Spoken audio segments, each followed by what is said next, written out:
everybody. I hope you're doing well. Welcome to Girls in These Worlds with our Dragon Age story, All Templars Are Bastards. We are going to be doing our character intros here in a minute, and also player intros. But first, I'm going to read the content warning that I do every session, and I'm aware normally we just then lead to a lot of flirting and social things, but there is actually going to be some potentially content warning needed topics. The world in which this game is set is one known to many. It is a world where there are a great many injustices and wrongs which need fought against. As such, there are topics that will come up which include oppression, fantasy racism, prejudices against mages, and imbalances of power which often become violent. We recognize that in telling the story of oppression and genocide against groups of peoples reflects the many tragic atrocities occurring in our world as we speak. While we feel that the stories of the fight against oppressive rule are important to tell, the health and happiness of our viewers are also crucial. As such, it is important that you all know the content of the story we will be telling here so that you have the agency to choose either to watch along with us as we tell the story of a fight against such powers, but equally you can turn off the story should you need to in order to preserve your own comfort. The group and I have discussed at length our lines and veils when approaching this content, and active use of safety tools will be being used. We would urge you to also take care of your own comfort levels. That being said, let us now tell a story of hope in dire times and of the fight for justice. I am Emma, or on the internet. I use she, they pronouns. And I will let my players introduce themselves, please, who you are and who you are playing. Alrighty. Hello, everyone. I'm Torin, or Torin Talks Creativity on the internet. I am playing, or my pronouns are she, they. I am playing Genevieve Devaclot, the Orlesian rogue of interesting things, and her pronouns are she, her. Hey everybody, my name is Val, and as you can tell, I am suffering from the upper respiratory infection of the century.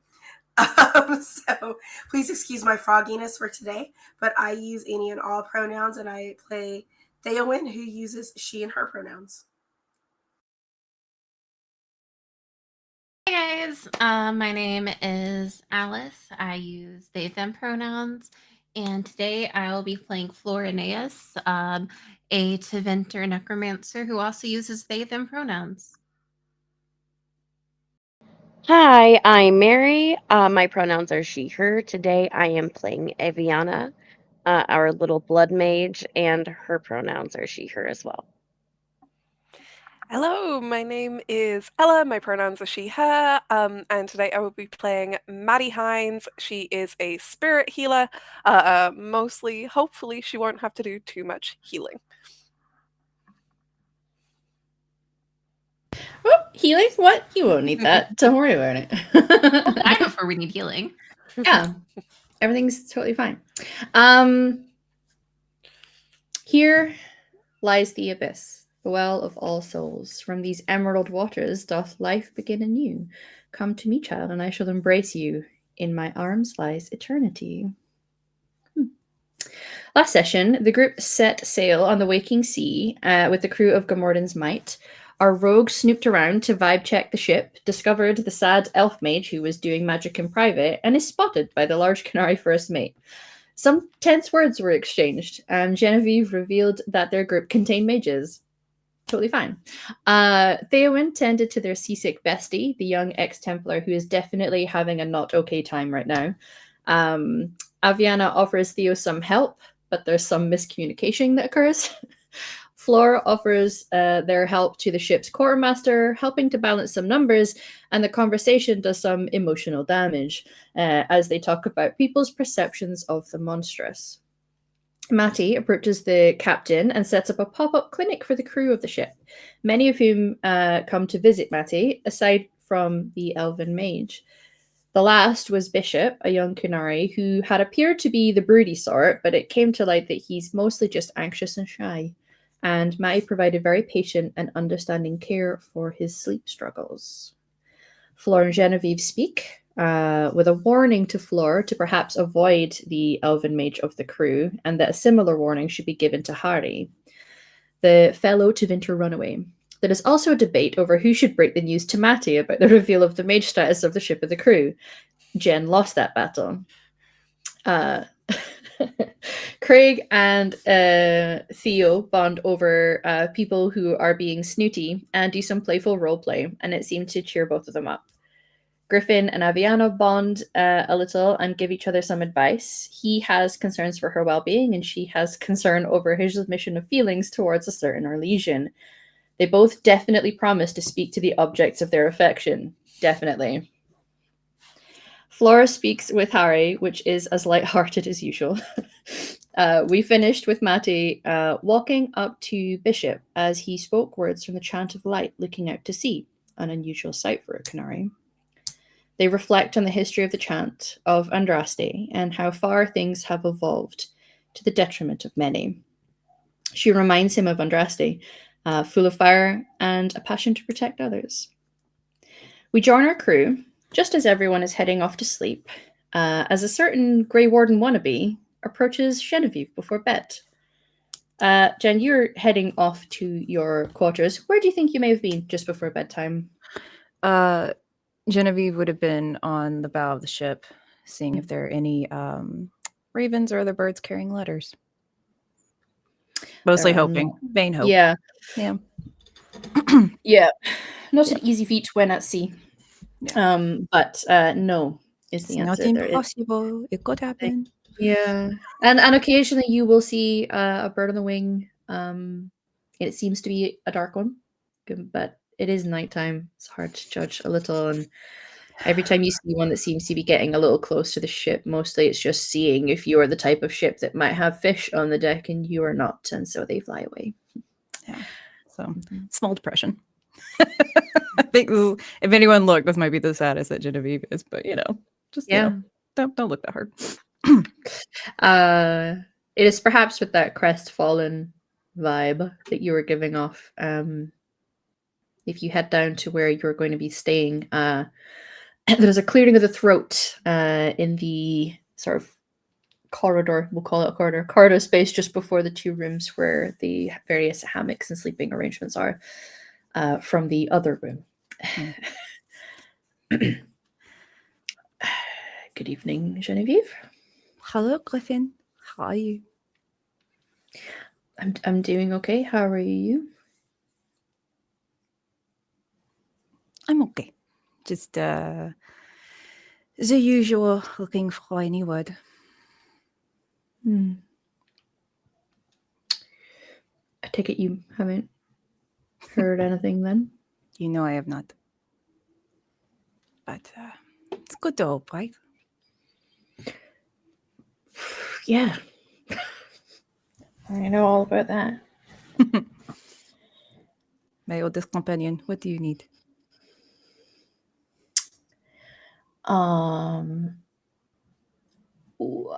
I wondered if maybe we could talk, possibly up on the deck, away from where everybody is. Of course. Whatever you need. Great. Because he can't know for certain that there are people who would be listening in, but he reckons there's a pretty strong chance that there might be at least someone. So I see. So when we get there, you want me to, scout it? I'm sure it'll be quiet enough up there. When I was up there, no one was there. But just in case, I will look. Okay. Must be of great import and intrigue, right? Whatever you need to do. Oh, yeah, intrigue. That is cool. And can she do an empathy roll to see if he's Yeah. acting much weirder than he normally is? Yeah, you can, yeah. Let me pull up roll 20. Sorry, give me just one moment. Empathy. Yeah. Oh my god, this poor boy. Okay. 22 with a 3.7. Given that, like, once you reach 18, they categorize that as like an impossible success. Like, that is like doing the most difficult thing. So 22 is already ridiculous, and then 3 points still on top of it. Wow. I think she'll grab his arm as I usually would, walking away. But there's a little look of a. He seems so nervous. You can tell when there's certain signs when it's specifically nerves, because he's flushed, but it's like at the neck. And like he keeps doing the like balling fist and stretching fingers as he's walking with you, and he's never normally like that. He's a fairly laid back guy, all things considered, and you've seen him at his emotional moments. He's spoken to you before, like he's opened up to you about his hopes and the way he feels about the Grey Wardens and the things that he likes. So you've never seen him nervous. Yeah, definitely grabs his arm as usual, but just like, I hope you're okay. Great. Are you? Yeah, you're. Yep. I've already asked that. I'm little nervous. I'm not going to lie. Oh, I'm sorry. I didn't. Oh god. No, I'm just afraid you're going to like stab me in the back, or someone else will. Oh, Not the mother blood, right? I would. No, that's okay. And real quick, can I do if we're there, just Uh-huh. anyone around? Yeah. Is that just a general perception? It's perception, but if you have a focus that you feel applies, I I'll make you do wish, it. but I only have empathy and searching, so probably just perception. Oh, yeah. 18. Phew, yeah, Yeah, this is my main skill, there- baby. yeah, there are a couple people on deck, but they're towards the back end just because they're here for the function of the ship. It still has to move at night, Yeah, so they they gotta can't work. all. Yeah. You're not gonna have like everybody asleep. So they're mostly at work. They don't seem to be paying too much attention to you, and just kind of leaving you about your business, basically. I think we'll be okay. And with the swirl, they cannot hear us. What is wrong?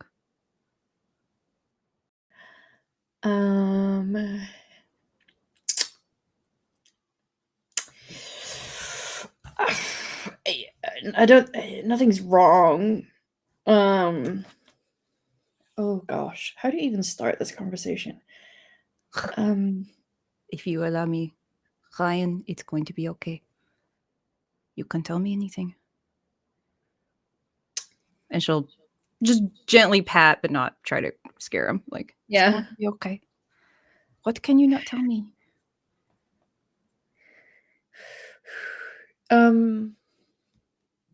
So you know that I've contemplated my future and what I would maybe want to do with it, and Yes. the order, but it's like there's always been something holding me back from it, because I feel like that is a commitment that is for life. Like you can't back out of that. They are it becomes your whole life. Yes. And you I know can't. we've heard little after the fist blight about what that looks like. Yeah. But it does seem very committed. Yes. Yeah. But necessary. Yes. Yeah. You don't get to have a life outside of it, outside of the order.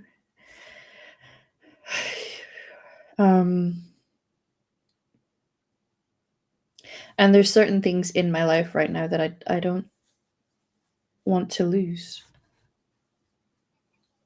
Or at least lose out on the chance to have that in my future. And this causes you anxiety? I mean, it would be understandable if it did. It's a lot. Yeah, it's just there is. I am afraid that there's someone I feel like I wouldn't be able to have in my life anymore. Certainly not in the way that I would like. But Ryan, people love you. Why would they abandon you for this if it's something that you want? I think I would have to abandon Oh, them. You don't get to have. but if it's future- something that you want, they would support you. Even though they would be sad. I would be sad. But if it's something that you like care for, or that you really would be fulfilled by, oh, I'm gonna cry. But if you'd be fulfilled by, why would they be mad about it? They would understand. Well, I don't know if they would understand, but I think they would accept it. Yeah, no, what I mean is, I don't want to lose them in my life. I appreciate that people would support me, and I'm glad to hear that you would. Of course. But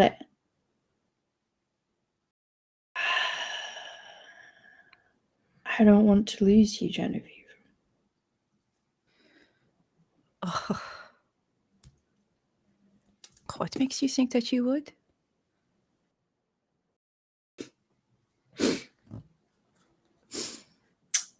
I wouldn't be around anymore. I wouldn't be here. I wouldn't be able to be with you.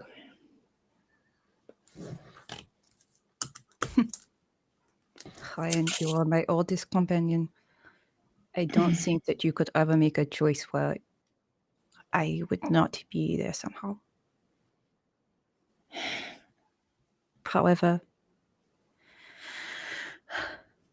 I would say it would make me very sad. And this is probably the first time you've ever seen me this sad, but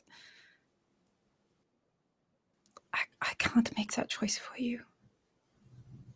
I don't want you to make the choice for me. Good. I wouldn't. And I respect you too much to even try. Which is why, and don't tell anyone about it, but Jen,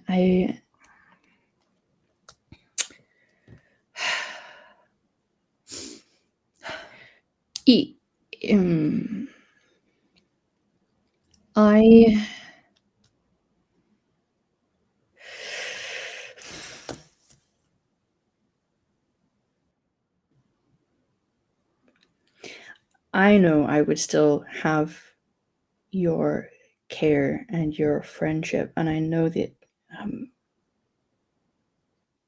you would still be in my life, but it wouldn't be the life that I want, because I'm in love with you, Genevieve. oh. And the kind of future that comes with that is not one that goes alongside that order. So Okay. My dear Ryan Clifton. mm-hmm. I prefer Ryan, sorry.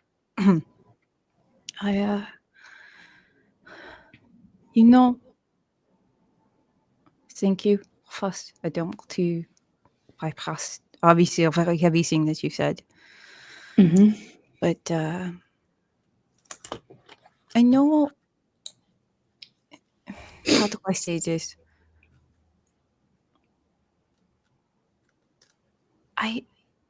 You say this, Mm-hmm. and it's not that I don't believe you, but I don't think I've ever told you what I want after this.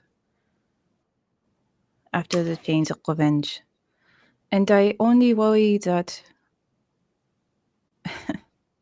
you say that you love me and you want to be with me, but have we ever talked about what that might look like?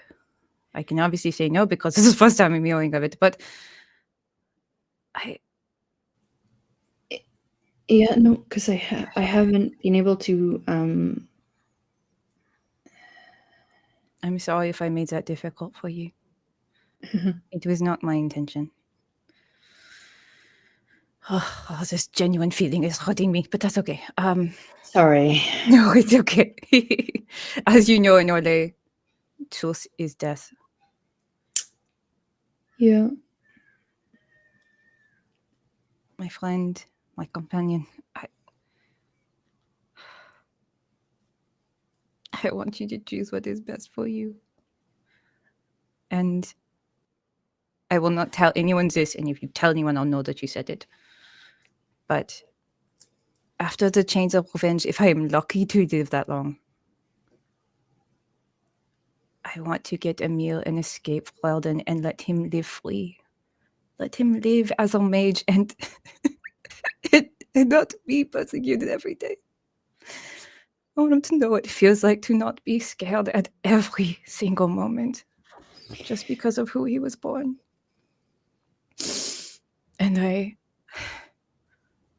carry guilt every day that I could not stop it. We were orphans, you know the story. I'm not going to kill it, but in that moment, I could not protect him. Which is why, as crazy as it is, one rogue with a bunch of mages, how stupid would that group be? Tactically. I mean, but that is what I want. And that's the only thing I'm working towards, is to feel less guilt. Take care of them as I should have taken care of Emil. And then afterwards, give him the freedom, whether that's in Orlais, whether that's in the countryside of Orlais, near the western approach. Whatever it may be. And I'm sorry, I don't want that to be like, I didn't think of you. But I know you've kept the Grey Wardens in your mind for a long time. I've been hoping that I would hear whatever decision you made. But I wasn't going to try to influence one way or another.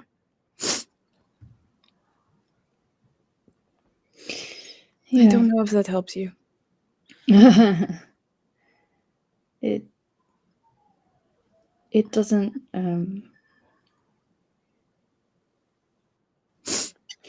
Like I think the reason I originally felt that was what I wanted for my future was because it, I'd read all the stories and I wanted to be a hero, like a proper hero. Some people think that like becoming some sort of knight or, giving yourself to the service of the Chantry is being heroic, but that's not heroic. You're not actually protecting people doing that. But the Grey Wardens, they protect people from real threats, not brigands at your door who arguably are just hungry because poverty leads to crime, or fighting against the threat of mages as if they're somehow dangerous. They're not. They're just scared people who need help. Yeah. So, but I will say, even heroes of the people who need help because a brigand came after them, they're still heroes. Even in the Chains of Revenge, I know this is not, and even the bigger organization, is not the scale of a blight. However, it's a hero to someone. It's not what I wanted, though. And I think it's... And the ideals of it were always appealing to me, and it stuck with me because it's something that I always loved. But the truth of the matter is, if I really want, what everyone should want for their future is to be safe and happy, right? And I would say it's more about being content and proud of the choices you make. Right. You can't be happy all the time. However, in those moments of great despair horrific anger, if you can be proud of what got you there and the reason that you're there, Like, you find contentedness. Or at least a rock to hold on to. Genevieve. Hmm. I can't see a future for myself that is content and happy and proud if you're not in it. But that's what I'm saying, my dear Ryan. I will be there in some form. Do you think I would ever be content not having you around? However, if it's something of romantic nature, I will tell you, not opposed to this. However, you will not find glory out in the middle of an Elysian I don't need glory. countryside. That's what I'm saying, though. If that's what you want, it won't be found there. You'll just be protecting Emil and myself.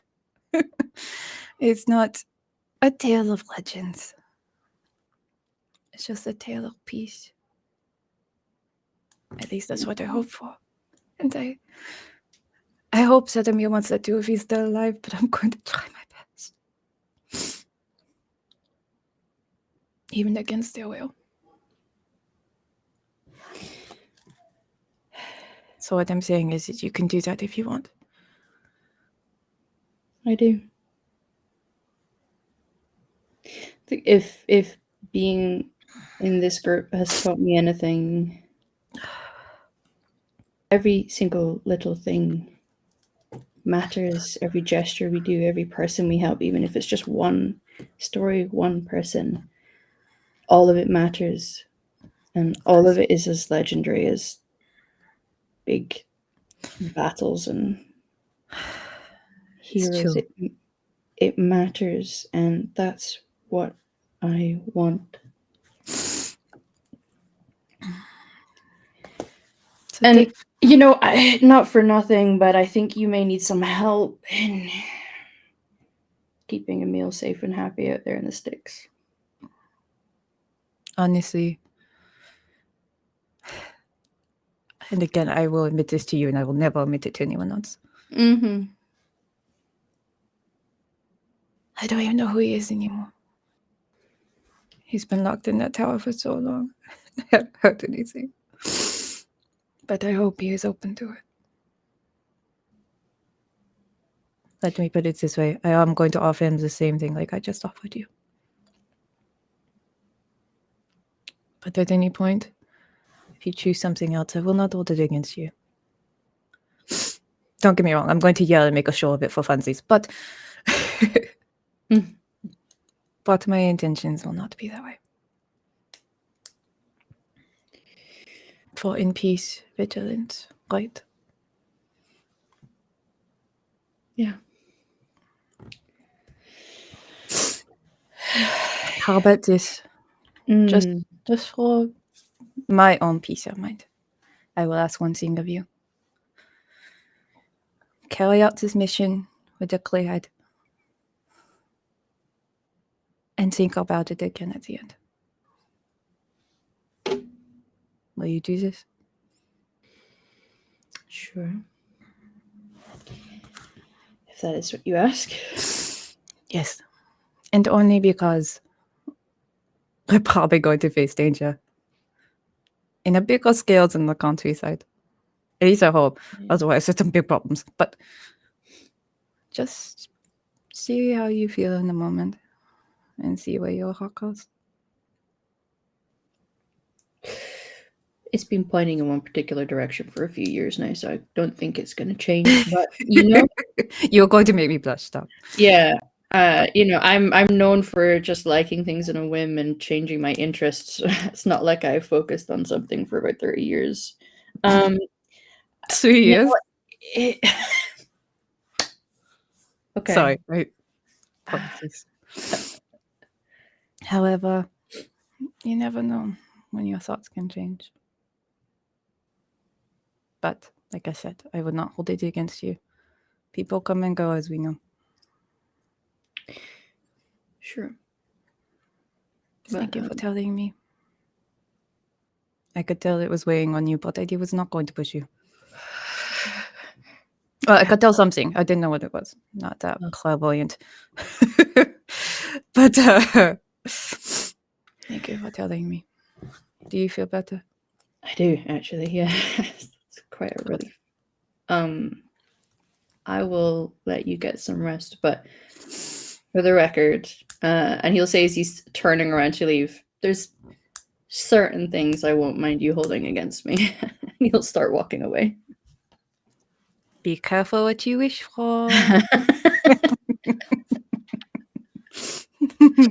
Oh, this poor boy. She will walk away to her bunk underneath. Yeah. So he'll go back down to the room that he's in with Aviana and just do that thing that, like, I'm sure all of us can relate to when you've been really stressed about something, where he just like starts flapping the fabric of his clothes. He's so sweaty. Aviana will roll over and just like open up a drawer, like, or a box, Yeah. and just hold up 2 bottles. Celebrate with wine or drown our sorrows?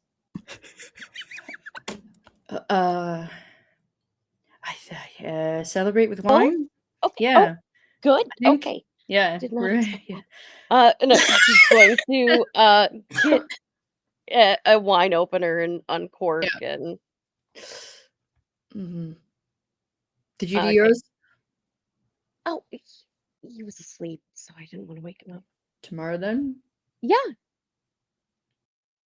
I will check in with you after the meal tomorrow. Okay. Wine first, though. Sure. Okay. He just takes the bottle and starts drinking it from the bottle. And then get into the hammock. Just keep drinking in the hammock. He may regale you with some of what was said, and be like, "Do you think this sounds like she's actually wants it though?" Because like, and just he'll yeah. She will absolutely listen and give advice Mhm. as much as he wants, or if he just wants someone to talk to, will be a listening ear. But she will definitely be enjoying the wine and probably pass out somewhere in her room. Probably. I think it like she's not gonna like pass out in the same hammock, but it'll be like near each other or something. Yeah. When you Commiserating. drink with friends. Yeah.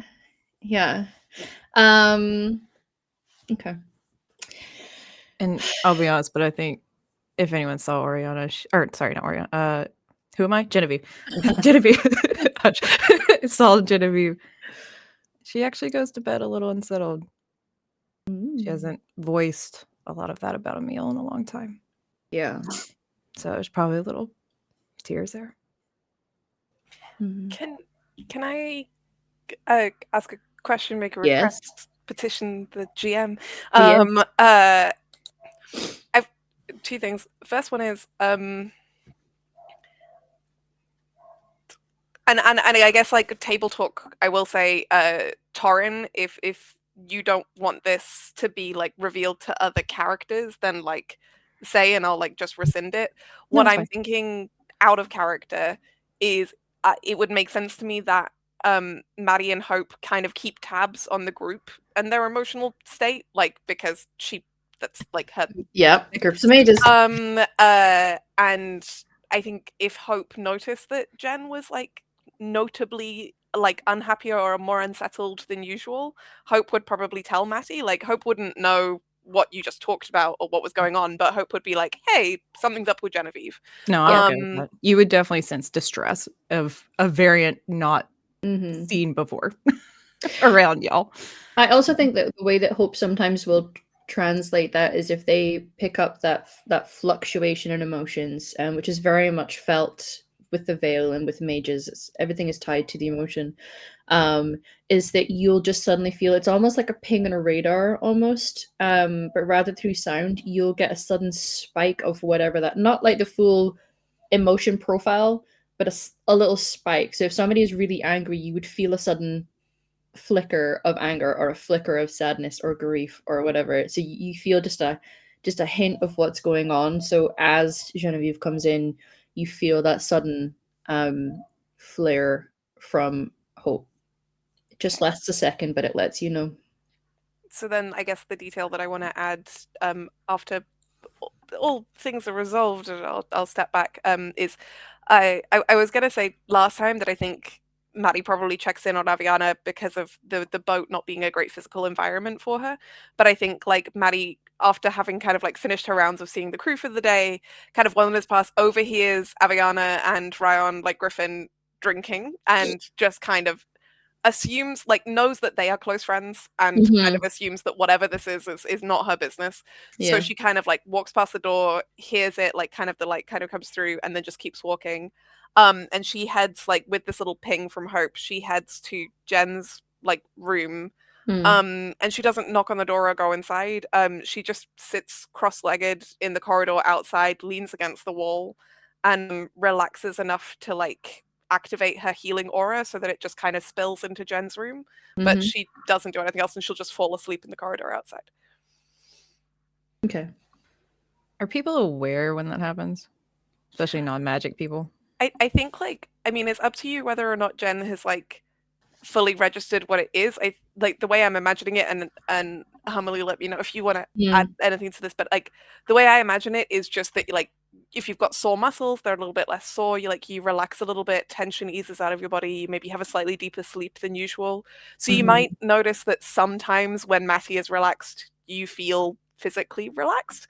But I don't know. I don't think it's a big firework. No, but and having worked with you for a long enough time, Jen at least clues into that. Jen can't feel the various things within the Fade and the way that magic works. Like you guys can, you can tell even just when there's another major round. But for this particular one, yes, it does, and you feel that instant relief. Those of us who are aware of like muscle aches, when you finally get like a heat pack on it, and you feel that instant relief of just like that tension letting up a little bit, it's kind of similar to that. I think Jen, if she knew, like, you know what I mean, like, if, because she's fairly perceptive, but in only certain ways. I think she'd wait for Maddie to go to sleep and then put her in bed. Okay. Like, we don't have to talk about this. But it's like she has to take care of her, but like, oh, right. I mean, like, but there's definitely a thank you. Yeah. I want to like. We will talk about this later. No, I'm just kidding. Yeah, I want to let the session progress, but I can't entirely believe that Maddie wouldn't wake up if someone like touched her. Like, she is quite a like. But the moment that you wake up, and we'll talk about this later. Thank you. Go to sleep. And just eye roll a little bit. Maddie just kind of narrows her eyes and like nods, and honestly, straight up, the comedy of errors that I think is going to happen here is she will go to her room, she will wait there for 45 minutes, then she will come back outside your room and sit outside the door again.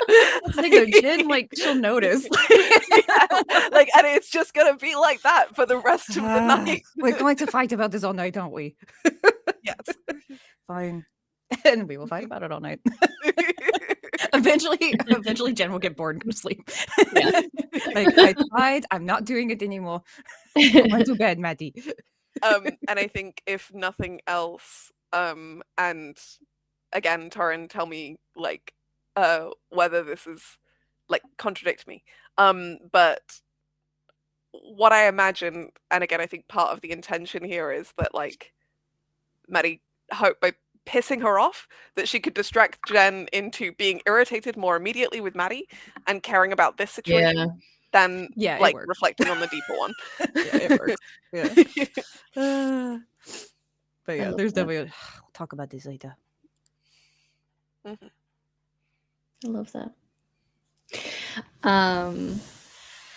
Okay.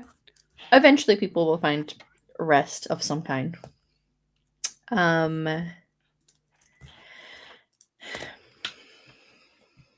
Theowen. Sup? Hi, my love. Hi, how's it going? Great. How are you? Snoozing. Just snoozing. Yeah. You're just snoozing. Just snoozing. Just snoozing. Just having a snooze. Uh-huh. It's funny because when it comes to dreams and mages, a lot of the times you're far more present and cognizant of what's going on than the average person. Mm-hmm. But there's always a moment, especially if it's something that emotionally catches you off guard, that you're not quite so vigilant. And you start having a dream, a nightmare, that, correct me if I'm wrong, feels like it may be something that has happened before. But you are in the alienage, and it is one of those which some of us have, especially those of us who have had night terrors before. Hello, my childhood. Where you are looking for your mother, and you keep going, and it's like the location, it morphs slightly, like you're looking outside in the square, you're looking in where her home is, regular haunts, family, friends. You keep seeing the places and looking for her, but the thing that's really present is that feeling of her not being there. And you're getting increasingly more emotional. Do you think, what emotion usually is pretty strong in your heart in a moment like that? If I can't find my mom and I'm just searching, there's definitely anxiety of like, and fear. Yeah. Because it's almost like every time you get to a place, people look confused at your request, like they're not sure what you're talking about, and there's a frustration in that, and that it's almost like they're keeping her from you, because why would they be confused about that question? Why would it be strange that you're asking for your mother? And they just keep looking at you in a bewildered way, and then you're it's frantic. You're just looking around. You can't see her, and there's that tightness that forms in the chest, like a pressure, and increased heart rate, more rapid breathing. Can you roll me a magic roll? Yes.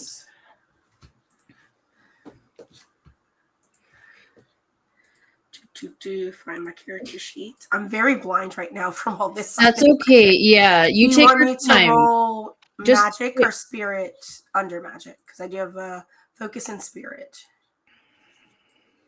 Just plain magic. I would just do plain magic at the moment. It's like it's an instinct you're trying to pull forth in you that is quite specific. 17 with 5 stunts. Yeah, you become aware in that moment, like a lot of mages would in a dream, where you are like, wait, like, I have some control in my dreams. I understand what dreams are. You start to get that moment where it's like, this isn't real. I'm not in the alienage.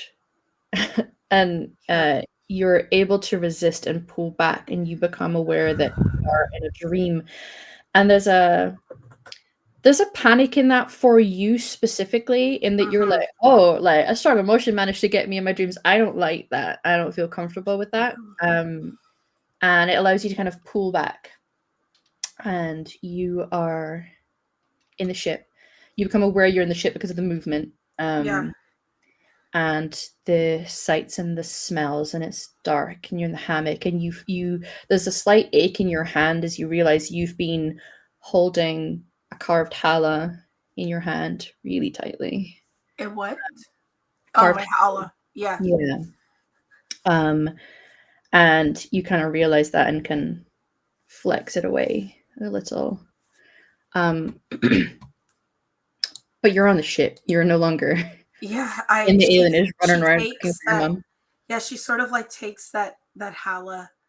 Yeah. And she takes a moment for her to even like catch her breath. Like, she is breathing heavily. There's like, her eyes are kind of watery and teary. She's not the worst that she could be in that moment, but it's not fun for her. And she like takes that challah, and she just like, move. And she moves her arms to like bring it to her face, to like look at it, and then like hold it to her chest. And she is trembling. But she's in control. And As you kind of settle yourself and let yourself get back into your body and into your senses, you become aware of a few things. There is the sounds of, kind of sounds like shouting, or like panic, like explosions, like conflict, but it's distant, it's slightly muffled. So it could be like above deck.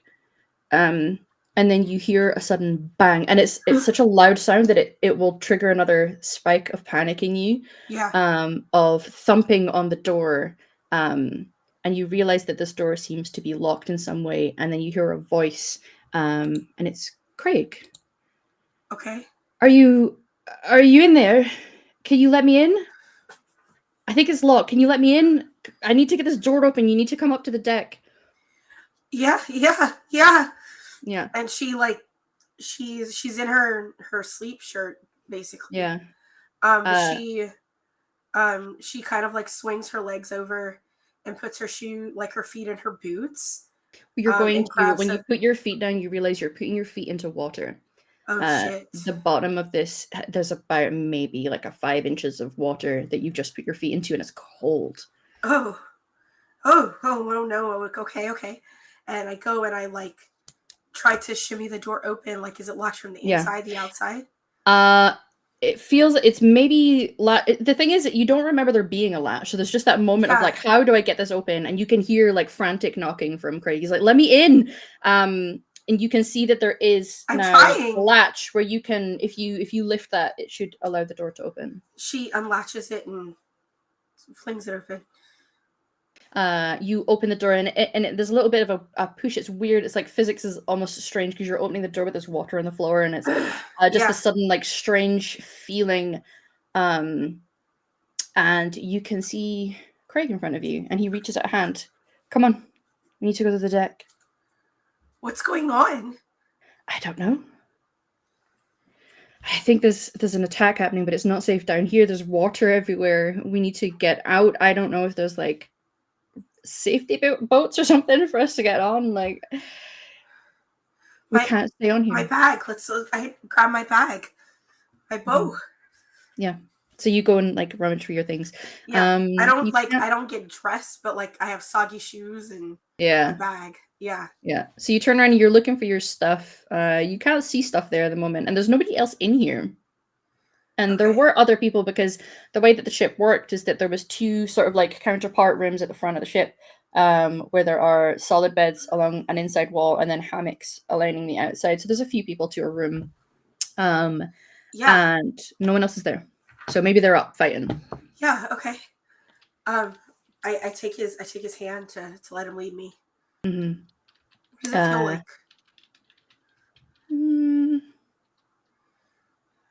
Would you like to roll something? Yes. What would you like to roll? A willpower roll. Okay. Yeah. 15. Very nice. You take his hand, and it's strange because it's got a similar sense profile. Speaking of people who understand interesting sensory issues that we folks tend to have, similar sense profile to when you put your feet into the cold water. But it's like solid. You take a hold of it. I pull back. He'll turn around and look at you a bit confused. What are you doing? What are you doing? Trying to help you escape. You were stuck down here. The door was closed. I heard you. You were restless. You're not.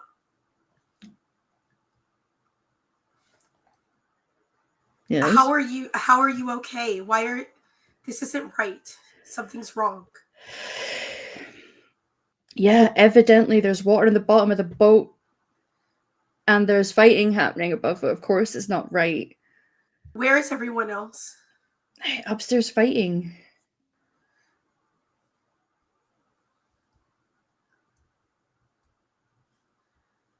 Why are you not sick?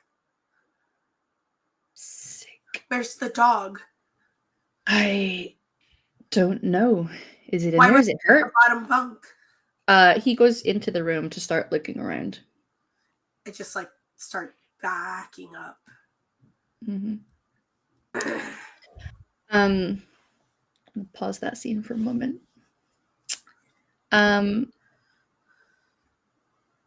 Matty. Yeah? What?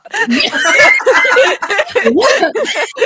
Yes, what? Sorry, I'm very invested in the scene. What is happening? Tell me what I need to do, GM. You are awoken. Like quick snap. We've all had that sudden. It's almost like feeling like you've jumped. Like you were falling in your sleep almost. You suddenly will wake up. You are in your hammock. At this point, I imagine eventually you may have given up, or are you still out in the corridor? No, I did not give up. You're still in the corridor. I am in the corridor.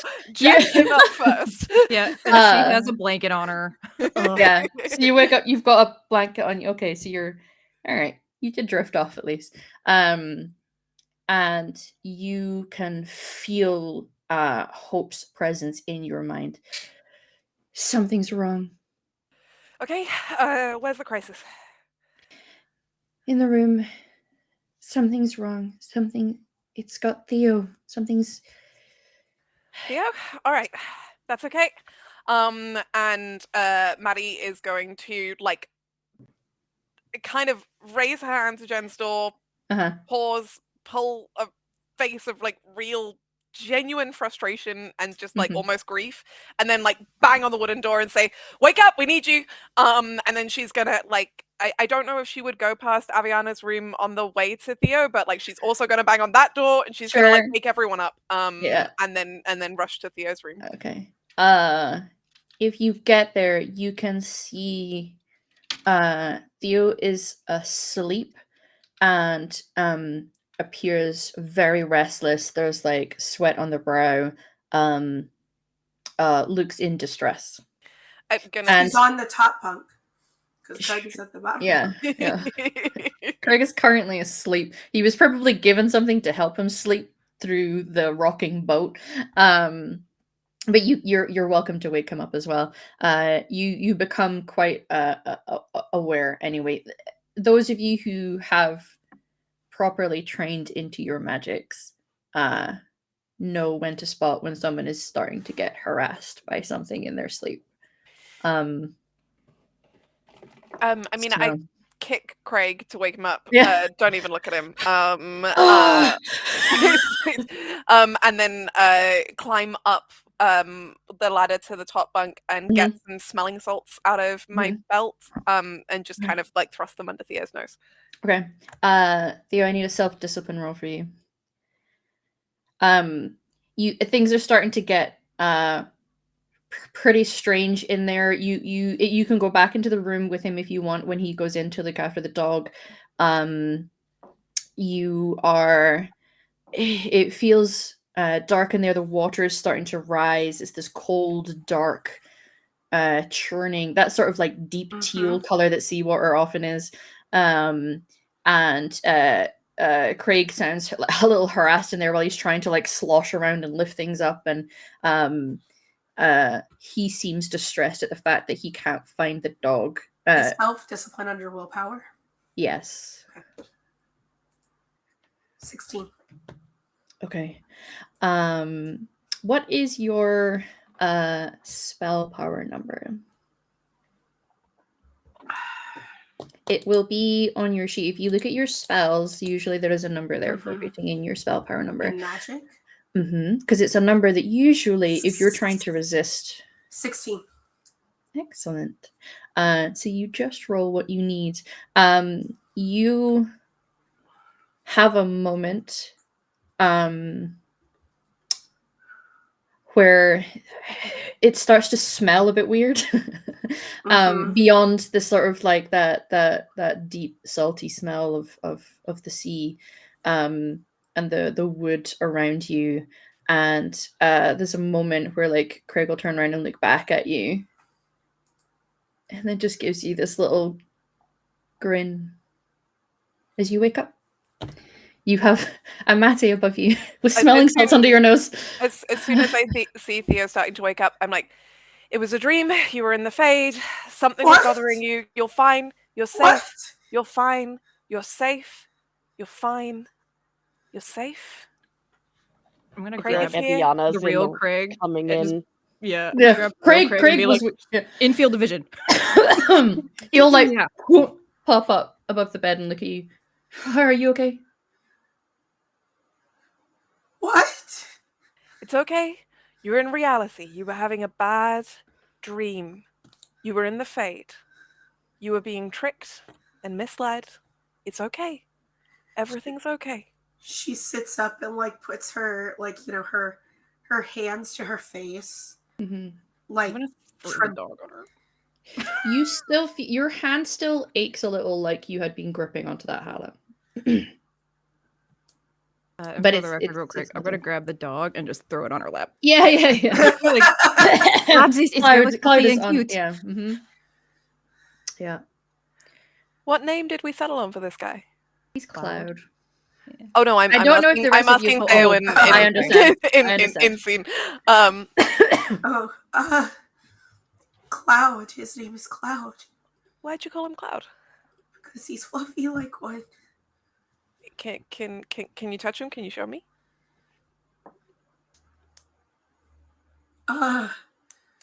She reaches forward with like her free hand and touches the dog. Is he warm? Yeah, What does he smell like? he stinks. What's the stink, do you think? Do you think it's Darktown or just crap, or has he been Just eating he from sick? smells like a dog. Yeah. Puppy breath. Can you hear him breathing? That's pretty loud, isn't it? Yeah. Can you open your eyes for me? Can you look at him? It takes her about 15 seconds before she like pulls her hand away from her face and she looks at the dog for a second and then she slightly tilts her head and like looks at Maddie. She, like, Maddie just meets your eyes and just like very firmly and very gently just says,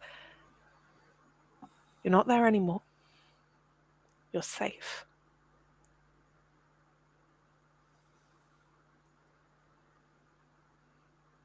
Okay. Do you want to talk about it?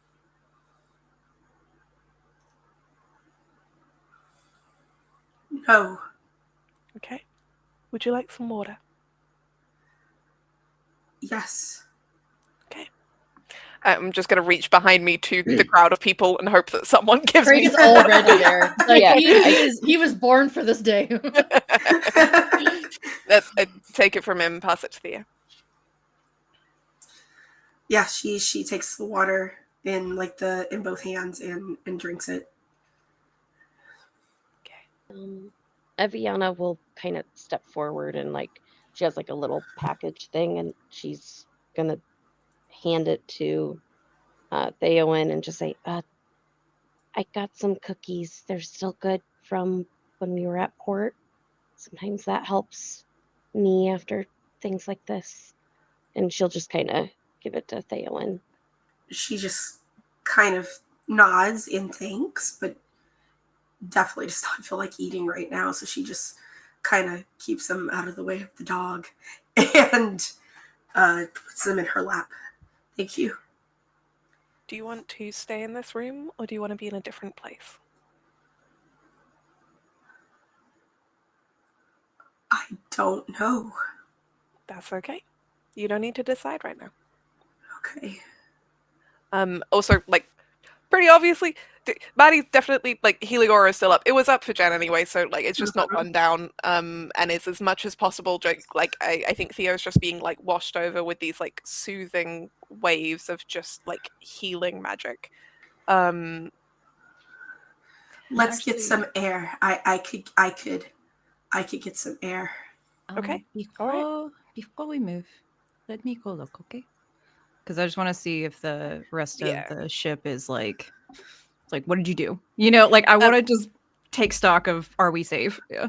I think like Maddie will look at Jen muted and be Emily. like, "Oh, sorry." No. I would. Himali was muted. Sorry. Go ahead. I was just going to tell you that your searching applies to this for your role. Searching does? Okay, let me do that right now. Sorry, go ahead. I think like Maddie looks at Jen with like a kind of trust and expectation. I think she thinks of Jen as a fellow protector of this group, and she's kind of being like, "Yeah, you fix that whilst I do this."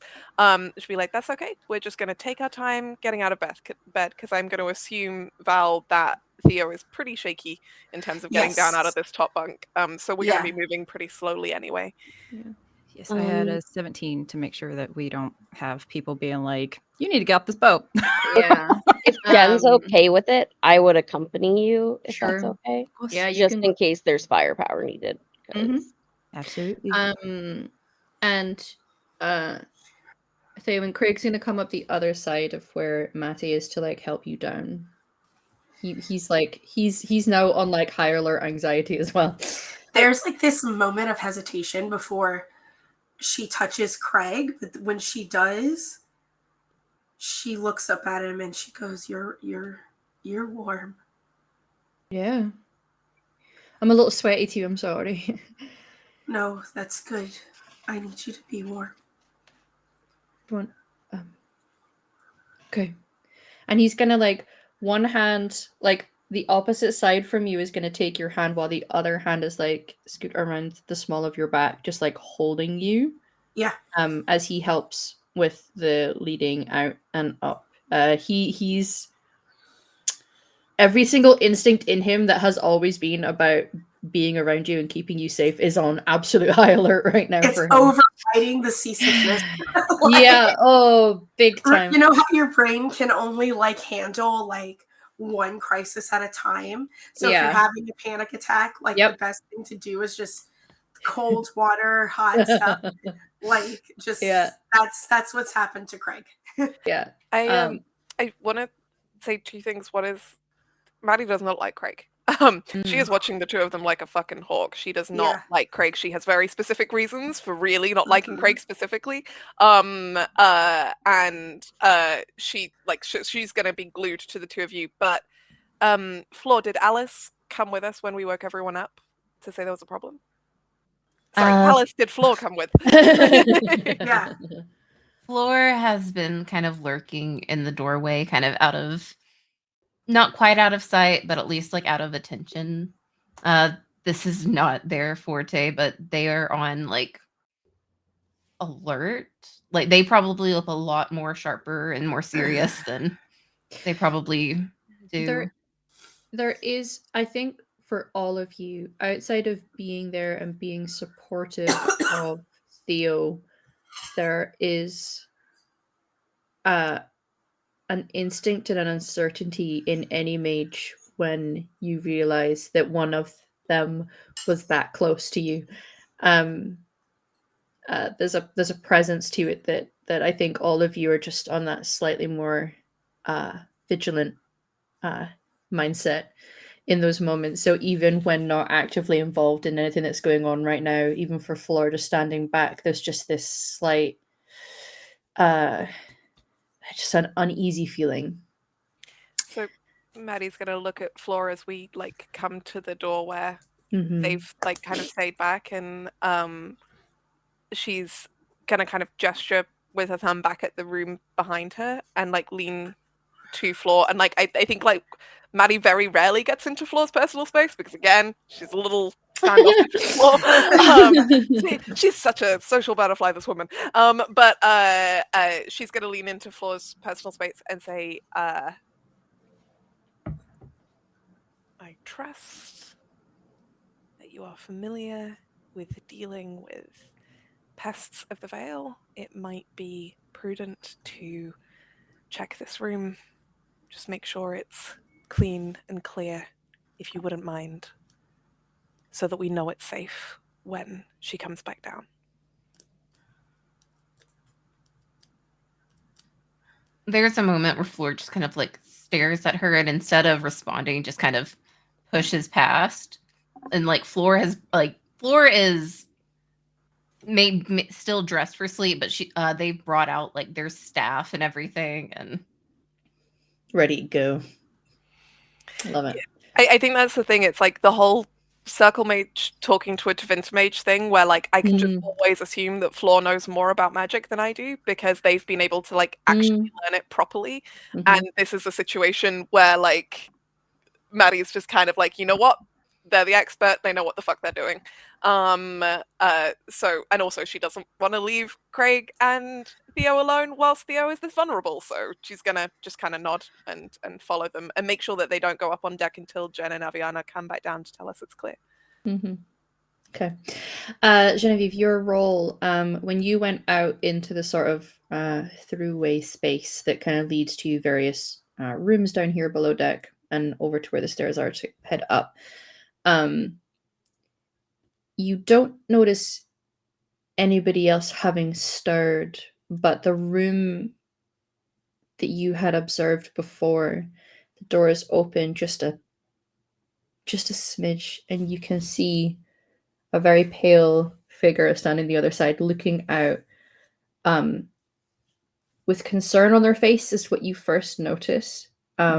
You get the impression that whatever it was that went on there, aside from the general bang bang get up, disturbances in the fade like that, you It's a reckon magic that thing. if anyone's going to be high alert, it's those mages. Yeah, they might have felt that.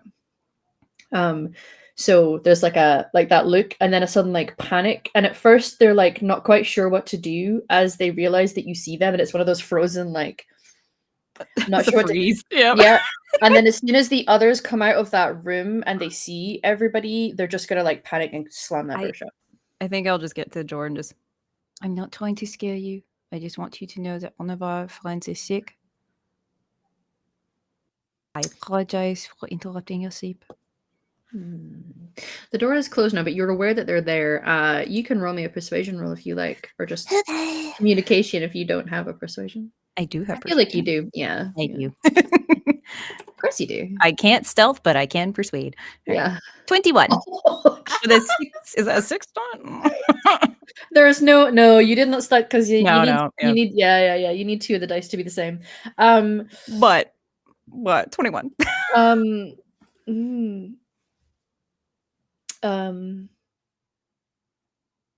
The door will open just a little, not enough that like it's welcoming you in, not enough that they're wanting to come out, but enough to like,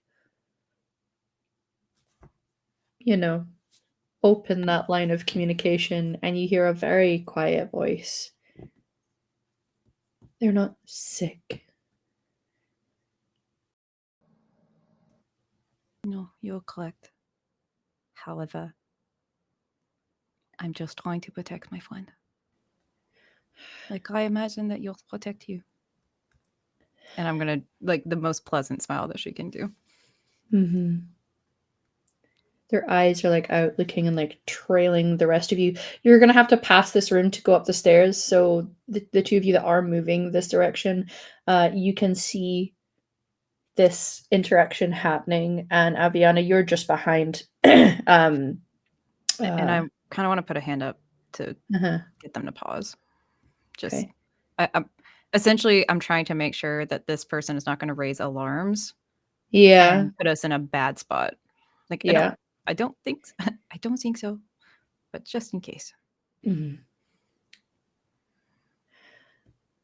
They'll tilt their head a little to look at. Is she okay? I think so. It's something that we've dealt with before, but the others can answer that better. From what I observe, she is okay. Is it gone? That's what we're going to make sure happens. That's what I'm... And I think at this point, I'm concerned that Theowen is not the only one that got attacked tonight. Is there any other sense of... Because I know that they're the elf mage, but there's also a Kunari mage. There is. I kind of want to Should be send my upstairs. healers out to see if there's anything else odd. You're also doing a magical vibe check. So if you just roll a magic roll, Technically, this particular type of vibe is more in the wheelhouse of entropy, but you can just roll straight magic if you want. I do have the entropy talent too. Then but- roll with that talent, girl. All right. Get it. Because I can't tell.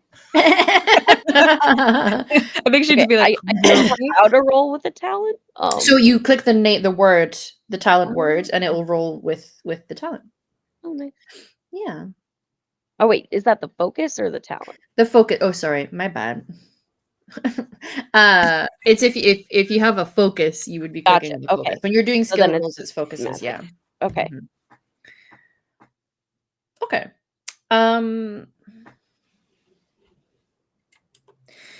What you are able to get is there's definitely heightened emotions. But that's understandable given what is going on, even just amongst your friends. You're getting that sense. But here's the thing.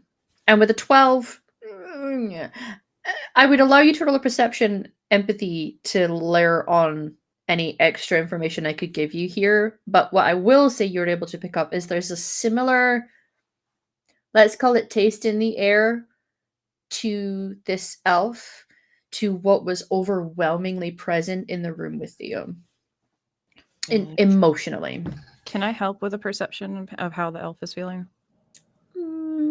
I mean, can't you do it can magically, but yeah, you can roll a perception empathy to get a feel for how this person is feeling, the way you would do any other kind of insight check. You're not necessarily able to layer in the implications magically, but okay. but That's you an 18 both for can roll empathy. Yeah, Okay. I don't have the empathy focus. That's so it okay. would So just be roll straight. perception. Yeah, just roll straight perception. Okay. Don't worry about it. Genevieve, what you are able to tell is that what you were on high alert with here is this person gonna spook and warn the ship and potentially, lead to bad Cause a problem. consequences for us? Yes. Yeah. And so you're very much looking for signs of that, and you're very good at reading people. And what you start to get the impression of, especially in the line of questioning and what this person is asking, is that they are terrified. They are currently just actively terrified right now.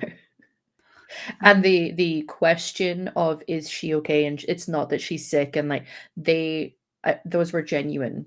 Yeah. Like I said, we're just trying to help our friend and get her some air. And we have other like-minded people that are helping to make sure everything's okay. Are you okay? Yes. Are they lying to me? They're lying in that they're scared enough that okay is not an accurate description of what they're feeling, but like they're not unwell or feel under attack. Like they're like I'm not trying to threaten them. yeah, exactly. They're trying to guess what your intention is with the question. So in that regard, yeah, they're okay. But like, are you actually okay? No, bro. They're I shitting think themselves. just if you need anything, we have some, and I'm gonna look at Aviata, just like-minded people that could help you if you need. No. Okay, so we are going to continue to make sure she gets some air. Okay. Okay. I don't mean to be alarmed, but you said, did you get rid of it? Is this something that's been present on the ship before? No, but I know demons when I feel it. I know. We're very, while it's uncomfortable with the fade, we won't let any harm happen to anybody here.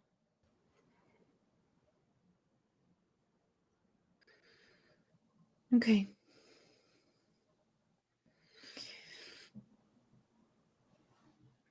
I think it's time to take our leave then. They just give you both a rather uncertain look and then just close the door. Yeah, I was gonna say, I'm gonna wait till that door closes before I'm like. And you hear a bolt. Thank you. And then I'm just gonna wait this in. Yeah. Uh-huh. But we'll do much the same and just, head on a swivel. Yeah. We're okay. Yeah. The three of the others are able to ascend, Theowen, Craig, and Maddie, up to the deck of the ship. There is a cool breeze up here. There are a couple of people who are at task. And bless his sweetheart, because he's not able to pick up on the bad feeling, is like looking to you, Mai, for any advice about things that he should be doing. Otherwise, he's just in default, like protecting her mode of just like holding on tight and waiting for Theo to express any kind of need that she might have, so that he can see to it. If Craig looks at Maddie at any point, Maddie just gives him a death glare. Just like she at no point has made a secret of how much she dislikes him, and if he looks to her for help in this moment, she just makes it very obvious she doesn't want him to be there. Yeah. Do I see this? Not right this moment, but Okay. like eventually you'll be able to come upstairs. Because Can in this moment you're downstairs, but later on, yeah, you can come up and Okay. notice Like, that. Maddie isn't going to interrupt it because first and foremost, her concern is her patient / friend / colleague, which is Theowen, and Theowen is clearly being helped by Craig's presence. So Maddie isn't going to like physically force them apart, but like this is going to be a harrowing 100-meter journey for Craig. Like it's just going to be like very angry mage who does not like him, not making a secret of it. Yeah. Okay. Theowen. As soon as that like that sea air like hits her, like she just takes in a deep breath and like absorbs it and then like breathes out, and she's like, okay, it's cold up here. Do you want a blanket or a coat or something? No, it's fine. It's fine. It's fine. It's like real cold, and it's real cold, and I want to feel that, just like I want to feel real warmth and real water and real air and real people. It's real, and that's fine.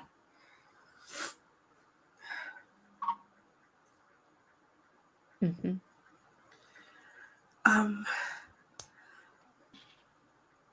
I am so sorry, everybody.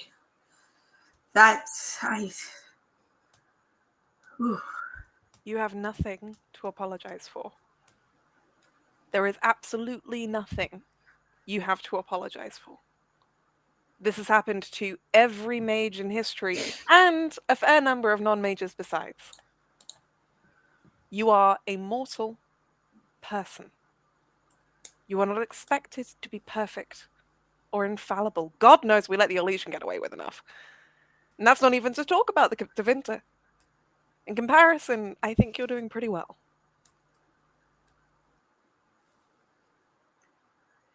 It looks like you. And I looked at Craig. He looks mortified. Oh. It made itself look like you. Why? I don't know. The creatures of the Fade, the unkind ones, will use memories and whoever they think can persuade. This will be when the others are able to make it up on deck, yeah. So you're kind of all huddling. Are you still giving him a death stare, Maddie? Oh yeah, like I assume it's only increased at this point. Yeah. Like Maddie is like standing a little bit away from Theowen and Craig, because I think that she does have like enough emotional sensitivity to understand that Theowen doesn't like to be coddled, and she doesn't want to coddle Theowen, so she's kind of trying to give her space. She can see that Craig is clearly a good influence. She's trying to let that happen. She's also not the most social butterfly in the first place, so she's just kind of standing there with her arms folded, just glaring, and mostly glaring at Craig. And yeah, when Theowen says like it looks like you, like like the glare, just like the eyes narrow at Craig Intensified. specifically, like just like the furrow. yeah, like absolutely, just like deep frown. I think Genevieve will go up, just lightly touch your arm, just whisper, try yawning once. He's helping her. I have never met a Templar who helped a mage for He's free. not a Templar anymore. Mm. And regardless if he was, Theowen trust him. That makes me more concerned, not less. That doesn't mean that you have to show it in his face.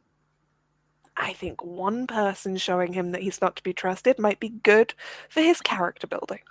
Not right now. I'm not saying anything. Your I'm eyes say not- enough. Well, then if Maggie, there's another chance for this. We have to do damage control. I can't imagine that this is very quiet. Yeah, I'm Well, going half of it to- is. fully like it's like trying to be quiet, but like the longer it goes on, I think the less subtle it Maggie, is. And I think Jen is being very subtle, but Masty is not. Maggie, Like, I have to, and she's gonna firmly grab you at this point. Not like intimidating, but just a hey, I have to go let the captain know. They have to know. We have to have trust. I'm gonna lead Theowen away so like there's less stress here, and Craig, and like be like, let's go to this side of the ship. Oh look, there's a dolphin in the sea. Yeah, Like- our moms are fighting. Yeah. I love Aviana so much. I think though that like yeah, Torin, like if Jen says that she's gonna tell the captain about this, I think like Maddie, like all of that like intense like frustration, concern, grief, anger, like turns on Jen. Yeah. And like like she just like kind of like steps aside with you and like and like look, funny as Ella find the goof. I think like Betty she has quite serious reasons for all of this. So like she's just gonna kind of like quietly and quickly and firmly say like, if he cannot stand up to one woman not voicing an opinion, then he will not stand up to a Templar commander asking him why he has betrayed his charge. He can at the very least maintain a glare. And if he can't, then he is not a safe person for Theowen to be around, first. Second, we do not tell the captain. No, we have to tell the captain. We are on their ship. It is our responsibility to be honest with them to a certain extent. You know, I'm not going to tell everything, but they must know. And you know they have two mages. I know they have two mages. You think they're not going to tell him first? Do you really think that's going to happen? I think that their mages experience the same harassments at night that we all experience. Yes. For But us, they all this trust is each the other. They equivalent live of together. They don't Yes. know us. Listen. For us, this is the equivalent of a stomach illness. It's common. It is It is not our manageable. house. Period. It is not our house, but we do not tell strangers how to hurt us when we have open wounds. They already know. They already know. They also know that there are, how many of us are there? 1, 2, 3, 4 something like that. mages. Yeah, Oh, total, yes. But that's it. Yeah, they already know. Wait, no, hang on. Sorry. What? Of course. You of course. cannot deal with people. I That's why you have me. You must trust that I'm going to do the best for them. Just like I trust you to help Theowen through these things. And like I'm hoping to trust you to help Flo to make sure they're okay. We just left her by herself. Swallow your pride for 2 seconds and do what's best for all of us. On a ship in the middle of nowhere. Yeah, I think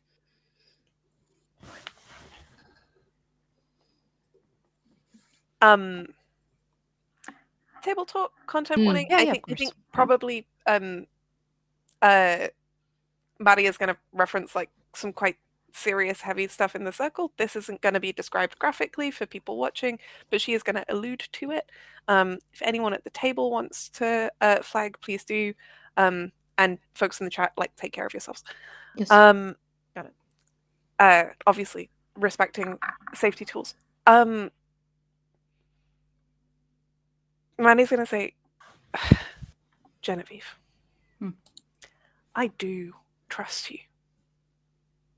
Implicitly and despite my better judgment. Because the last time I trusted a woman like you, it did not end very well. I need you to understand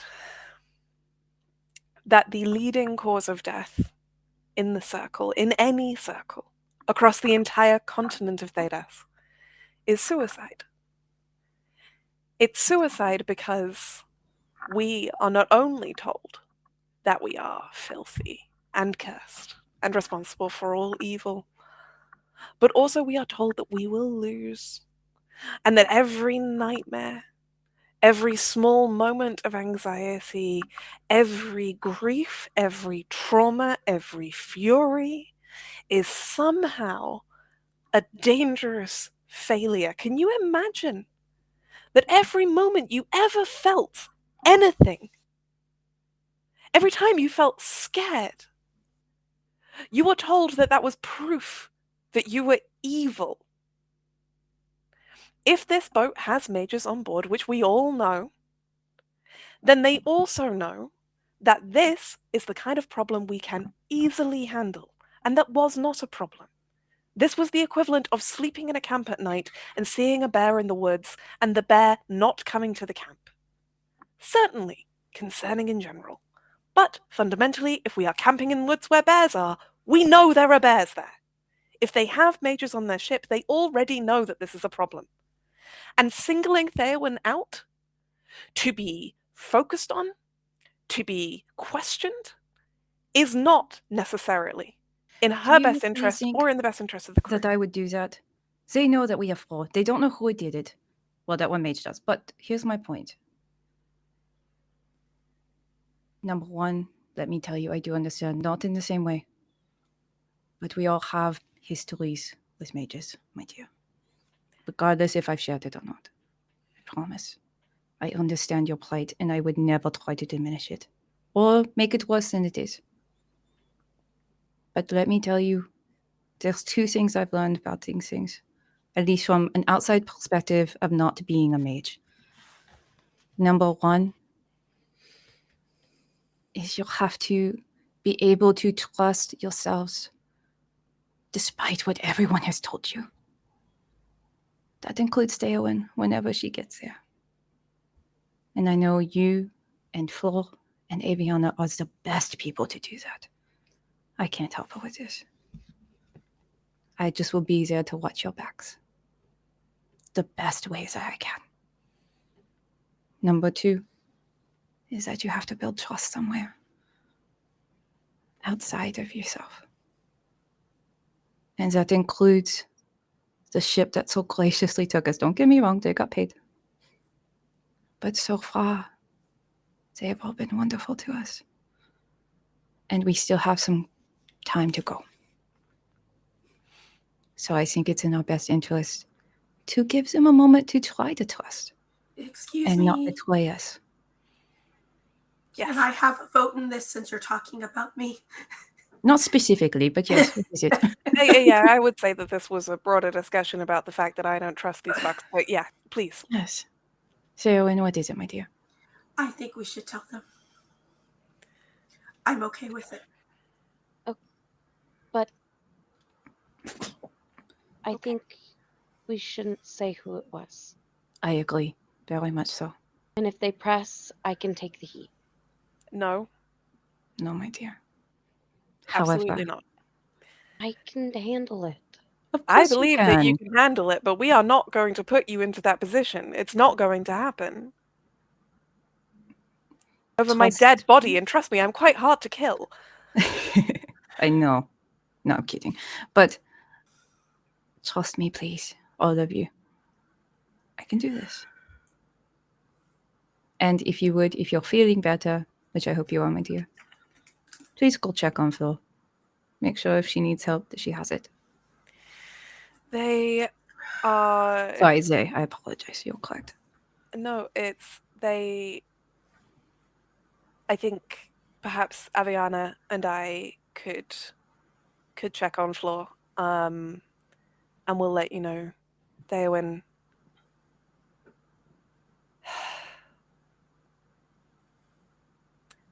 I do not like that we are in this situation.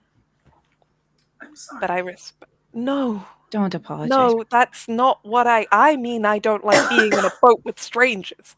Oh, I don't okay. mean that I don't Alright, like you okay, having a bad yep, dream. yep, yep, I just don't like mhm. trusting these people. Okay. I don't like trusting anyone. I don't particularly like trusting, well, Okay, all right. Let's just.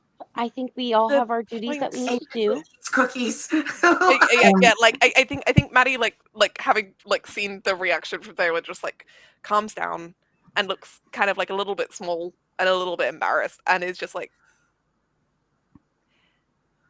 what I mean to say is that Theowen, you are a very brave woman, and I respect that about you. It is a courage that I do not have. And then she'll like turn and just march back down the stairs to check on Flo. And if Theowen will allow her to, Blushes. I'm going to just do a very gentle, like, through the hair a little bit, and then a pat on the back, but like a more like, not a, like more of a just like a motherly kind of like, you did well. I hope you're feeling better.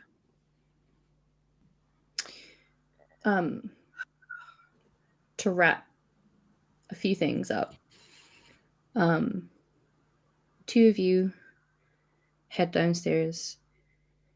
Craig is going to continue to look after you, Theowen, and leans in and says, for the record, I think you're strong enough to take the heat as well.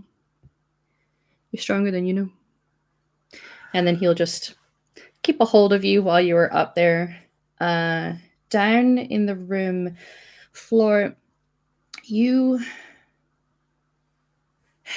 it's strange because when things like this have happened, when something has got so close to touching the fade where it thins a little, where you guys are cognizant of the presence, it's like even after blowing out a candle, you can still smell it on the air afterwards. And you know that it's not your feeling.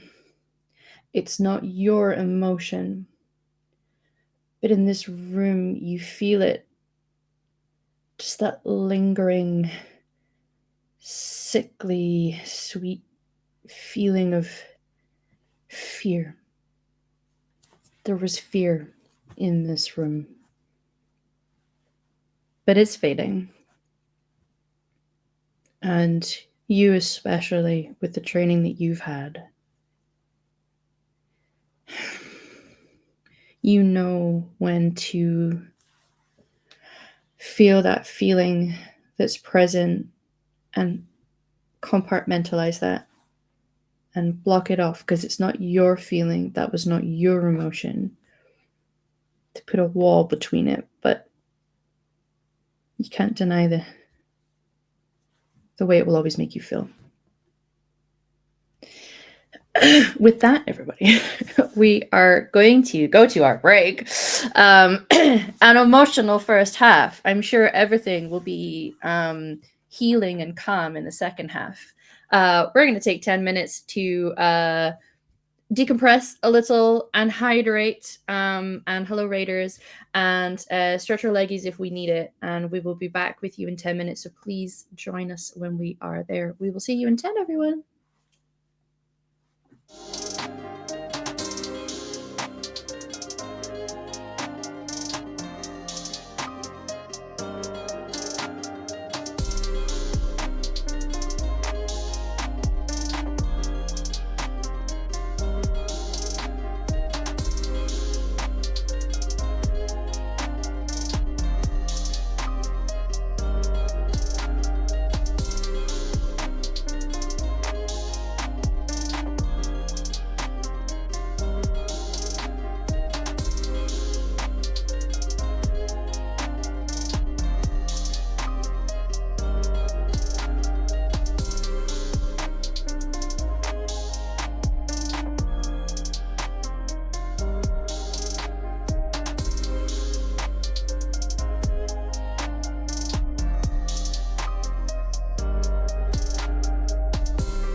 Hello, everyone. Welcome back. I hope you're rested and hydrated and that you've decompressed emotionally from that first half, because we have. Welcome back to our story. Things got difficult a little bit in that first half, and we had quite a lot to deal with there. We are going to come back to our group the next morning.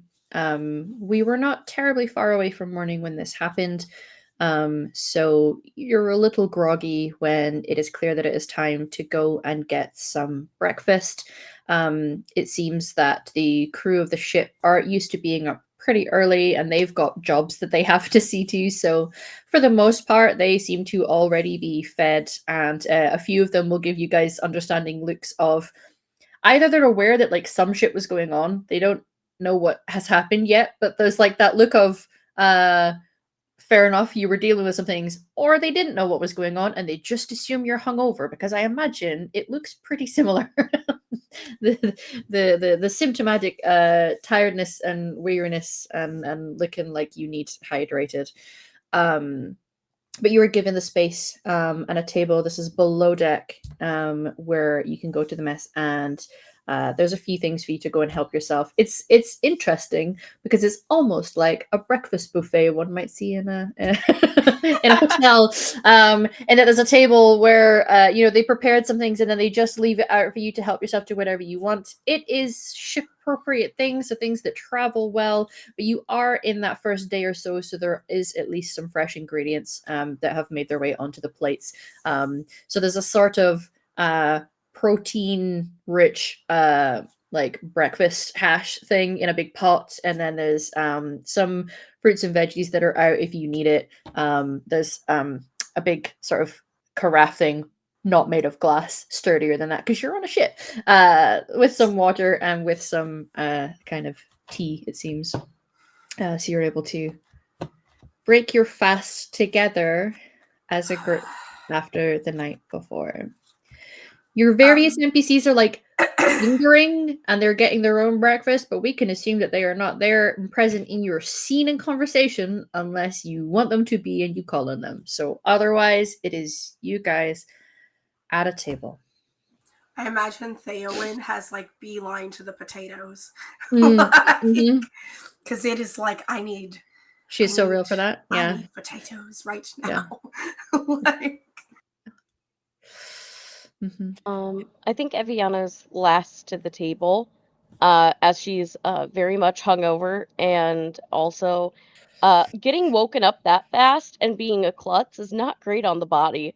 So I think she's trying to hide an injury as much as she can, but there's a slight little limp as she's just walking, but she would never draw any attention to it. Like, if anything, less attention to it. I will happily roll for it if you'd like, Mary, or drop it completely. But like, if Aviana, who Maddie knows has a chronic health condition, comes in and seems to be injured, then Maddie will respond to that, like, and press some healing magic on her if she can notice. So yeah, like it's up I to you think if you want she's me trying to hide it, but if you want to roll to see, that's fine. I'll roll. I'm not as good at seeing as Genevieve is. Yeah, I was but about to say, like, I so want to be like perception check. I can roll deception if that's easier too, but what did I get? You're muted. No! Oh wait, yes, no, it's good. I got an 18 with 6 stunt points. Nice. I fucking Nice. see you. You can't hide your boo-boos from me. Sorry, I just realized I was muted when I said muted. Oh no! Yeah, you can roll the deception to give them the number they were trying to beat. That's it's going to be I might do the same if you're okay. difficult to get up and over the 18, but you never know. Nope. Oh damn, you beat me though. Yeah. Okay, I don't see shit. Yep. So Matty, you do probably because you get that little ping. Listen, whether everyone understands your relationship with Hope or not, they may not realize that Hope is like the snitch of the party, because anytime any of them have a sudden spike in a particular emotion, you get the heads up on it. And so you feel that sudden like I imagine, correct me if I am wrong, Aviana, but a minger of like, ooh, pain, and then like the better not show them, like that lacing together of those two feelings. Yeah, So you have it's a just the ow, and then it's yeah, like there's like the pause where the deep mhm, breath is taken, and then there's the composure back smile, and go. yeah, uh-huh. But Genevieve, I mean, you still rolled a 15 with a 1, so you're probably just very aware of everybody in that moment because your whole party went through something last night, particularly Theowen. So, you know, your instincts are there and present. You don't quite catch the hiding an injury, though. And I think it's almost from a protective standpoint of just we're alone here, right? You know. For the most part, yeah, you can assume you are. There, Well, I there mean, may be like like the occasional of your particular NPCs Mhm. lingering, but they're leaving you guys alone. Right. And that's what I mean. Like, we're safe. Like, they're not just Oh like, yes, oh, they brought demons on the ship, kill them. Like, that's yeah. kind of what she cues in on. Yeah. Mhm. Yeah, I mean, like, if Ariana is going to this much trouble to hide it, Maddie, who had up until this point, whilst Theowind was gleefully helping herself to potatoes, Maddie had just been not even gleeful. Had just been sitting like glaring into a black coffee, ravishing these potatoes. Like, it's just like, I've had a very, very stressful night. You know what I really need? Carbohydrates and butter. That is a Yeah. mood. That's a like, mood. like right? bacon fat. And like in that moment where I pick up the bacon, I just think of that one guy that I still don't know his name of and his nipples. no. Like, Ew, So what does Yep. Hope sense in that moment? Hope doesn't snitch on those feelings. It's only the negative Oh, ones. okay, got it. And I think just in her way, she's not gonna be like, there and eat protein, but just, ensure that it's within like arm's reach, something more than but just yeah, no, potatoes. she's got Yeah. some. She also has like some summer sausage, Okay. as well. Yeah. Yeah, so like whilst this delightful thing is happening in the background, Maddie, who's just been sitting there glaring into her like black coffee that is like more like it's almost physical, like it's mostly sludge with just like water on top, like and no food. Just like make sure to sit beside Ariana and will cast heal on you if you allow her to as subtly as she can. I think that Eviana would be giving the glare of wait until after breakfast. I swear to God. Uh, Basically that motherly like I do not want to bring attention to myself right now. This is Mhm. not the time for me. This is the time for Theowen. Do not do it. But like if it just happens, there'll be like a side glare and then back to composure. But she'll be appreciative. Mhm. But she definitely is like, I do not want attention on me right now. This is about Theowen. Yeah, like, and I think, Maddie recognizes all of that. And also, you're in pain. And so I think it's like I am very happy to roll for stealth and see how well or badly that goes for me. But like I think she's just gonna do it. She is trying to be subtle about it. She does recognize that this needs to be about Theowen, but she's also like, I have magic healing powers and you cannot Mhm. stop me. Mhm.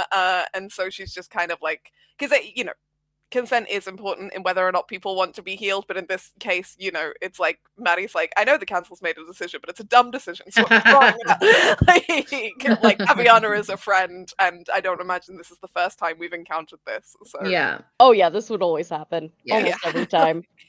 I think if I saw anything about it, I would help distract you. Just Flo, how did you sleep? Look at me. not that part, but like Yeah. just like how was it? I think at this point, Floor has picked up a plate of whatever is sweetest. Mm. There's Mhm. no, unlike the other continental buffets, there's no pancake maker here, but No. There may be some like pastries that they got onto the ship the day that they left. You're now only technically into the day after that, so they're still fresh enough that you can eat them. It's And kind they of won't they're going to attack. leave them out there, and it's a case of both for you guys and for the crew. It's like they either whether we got them and while they're good, but they're not going to last the full journey. No, Flora will monopolize them. They will be gone in 3 days. Yeah. You'll have to eat something else. I'm not saying you have to have balanced food, but I swear all of you have to have food and not just pastries, please. And she'll scoop. I'm sorry, how about your No, you're perfect, Sarah. You keep going. You get your calories. Yeah, I Boy, gotta you keep have to the eat real food. calories so that I can use that power to stay awake, so I just never go to sleep. You know what? There's probably have that one at this moment. Yeah, What do I there's talk about that? collectively at the table, everyone's going to clue into that comment, and I'm not going to put the other healing scene behind a roll wall. Basically, you two have done enough of that to like and under the table, especially because you know that the injury seems to be in that general area because of healer's instincts. You're going to kind of know the vibes of where is sore, and you can just kind of like under the table do it. If people notice, that's fine, and then they try to distract, and it's just a general moment of people who understand each other and how each other works and what works for good or for ill with each other. And can clue into the comment from Theowen. Flora's going to take the seat next to Theowen. Hi, Hi. you want a potato?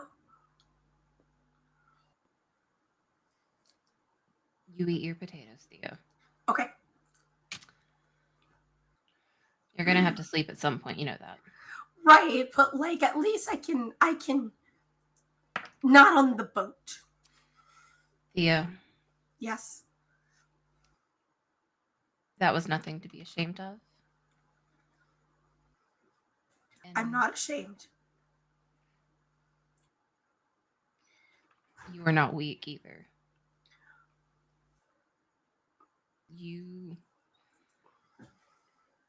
I know what you think about spirits and the like, but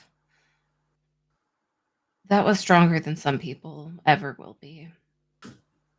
And you handled that on your own. And there is nothing to be ashamed of. But I didn't handle it on my own. You all helped me. Thank you. From what I saw, you woke yourself up. Whatever you saw in the Fade, you did not give in to it. You woke up yourself, and that makes you strong. That means you'll do it again.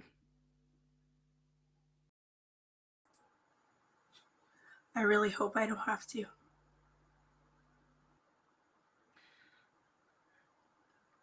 I wish I could lie to you and say that you never will again.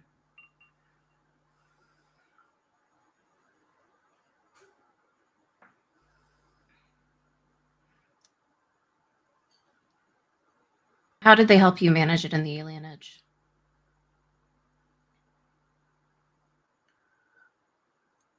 Well, you see, that was 1 second. My husband needs to tell me. She has a husband. Craig and her had a wild night while you guys were gone. Are you okay? Are you in a puddle of tears? Her and Craig visited the captain.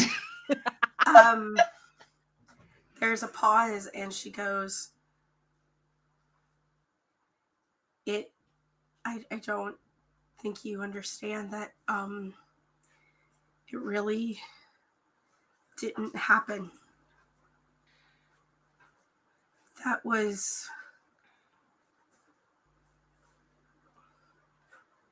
my first time.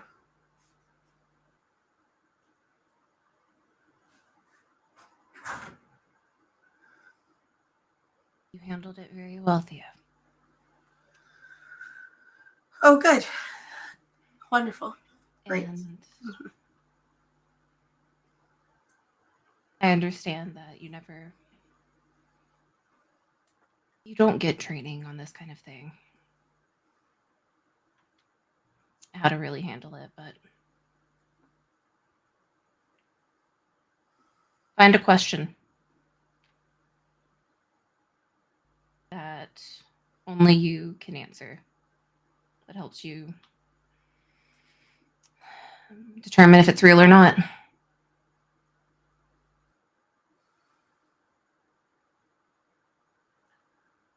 I'm sure I'll figure it out.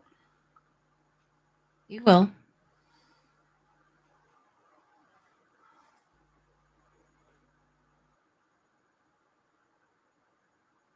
It is at that moment that you all will suddenly feel a pretty massive jolt.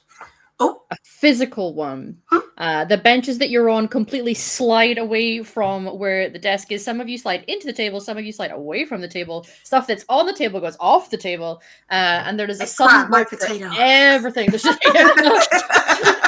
You're like a drunk person in Glasgow night where it's like, I'm gonna fall, but I'm holding that drink up. Yeah, I'm not spilling this. There's a sudden jolt as the whole movement. It's like the ship just immediately shifts its movement, shifts its trajectory. What you're not aware of is it has almost come to a complete halt. Exactly what is going on, you're not sure, but you hear some sudden shouts and cries from the deck of the ship, and a ring of a bell, which some of you may be aware and you may recognize some of the commands being shouted. It seems like you guys are being attacked in some way. There is a call of prepare to be boarded. And I imagine some of this is a little triggering for Theowen because one of the things that was she's like, oh no, this was exactly what happened to my dream. I'm No. gonna make sure my bow is out, and then I'm going to run to Griffin, grab him by the shoulder, and be like, "Let's go." And push him forward. Yeah. Yeah, you're not sure what he was doing in that room, but he's suddenly like one leg at his chest. He's like, I'm so ready. Let's go. Get your sword and do this. Yeah. Yeah. I'm gonna make sure we are the first out the door. Is my hope with that. Sure. So, you two can definitely be in terms of like your group can be up on front. It sounds like there's people already up. In the heat of whatever it is that is going on. I mostly just want to make sure we are before the mages. That's it. What? Like I've got him. And let's see if your dice tell that story. As you guys, should you prepare yourselves and grab what you feel like you might need to, can head up to the deck of the ship. I am, for the interest of the players, for visual aid, there's a map for them. You guys in the audience cannot see it, so occasionally we may reference something that you can't see, but for the most part, we're going to be describing it like it's theater of the mind. Look at it.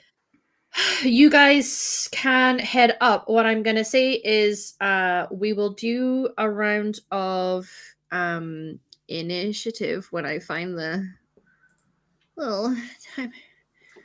Yeah, Roll20 has had updates, and it's just like I found it. I found it. So for the players, very briefly, if you go into where your character sheet is, click on your name and drag it in, you'll be able to drop yourself onto the map so that you can move things around should you need to. It also means that while you have that clicked, if you go into your character sheet, you will see in Dexterity, there is a little section in the bar of Dexterity that says Initiative. And you're going to click on that to figure out where you are in the turn order.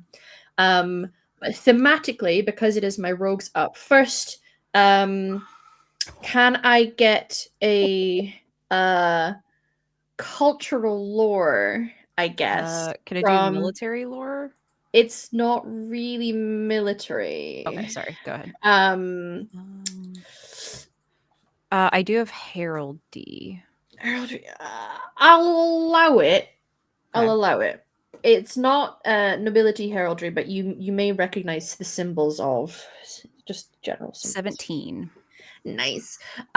You kind of get up and center yourself and have the instincts of a rogue of like, where are my immediate threats and where does positioning, and because you're an archer, you also like to think of like height advantage. You calculate battlefields pretty quickly. When you get up there, you can see there is where you are, is one of the areas along this coastline where there is a sort of large island where the ship has to pass through a sort of inlet area, and there's been an ambush set. You're not sure exactly what has happened to the ship. All you are aware of is that there are the planks that have come and slammed down, and you are indeed being boarded by waking sea raiders. You're like, these mother. I have a roll 20 question. I did roll Yes. initiative, but I don't see myself in the turn order. So if you have you clicked and dragged yourself onto the map?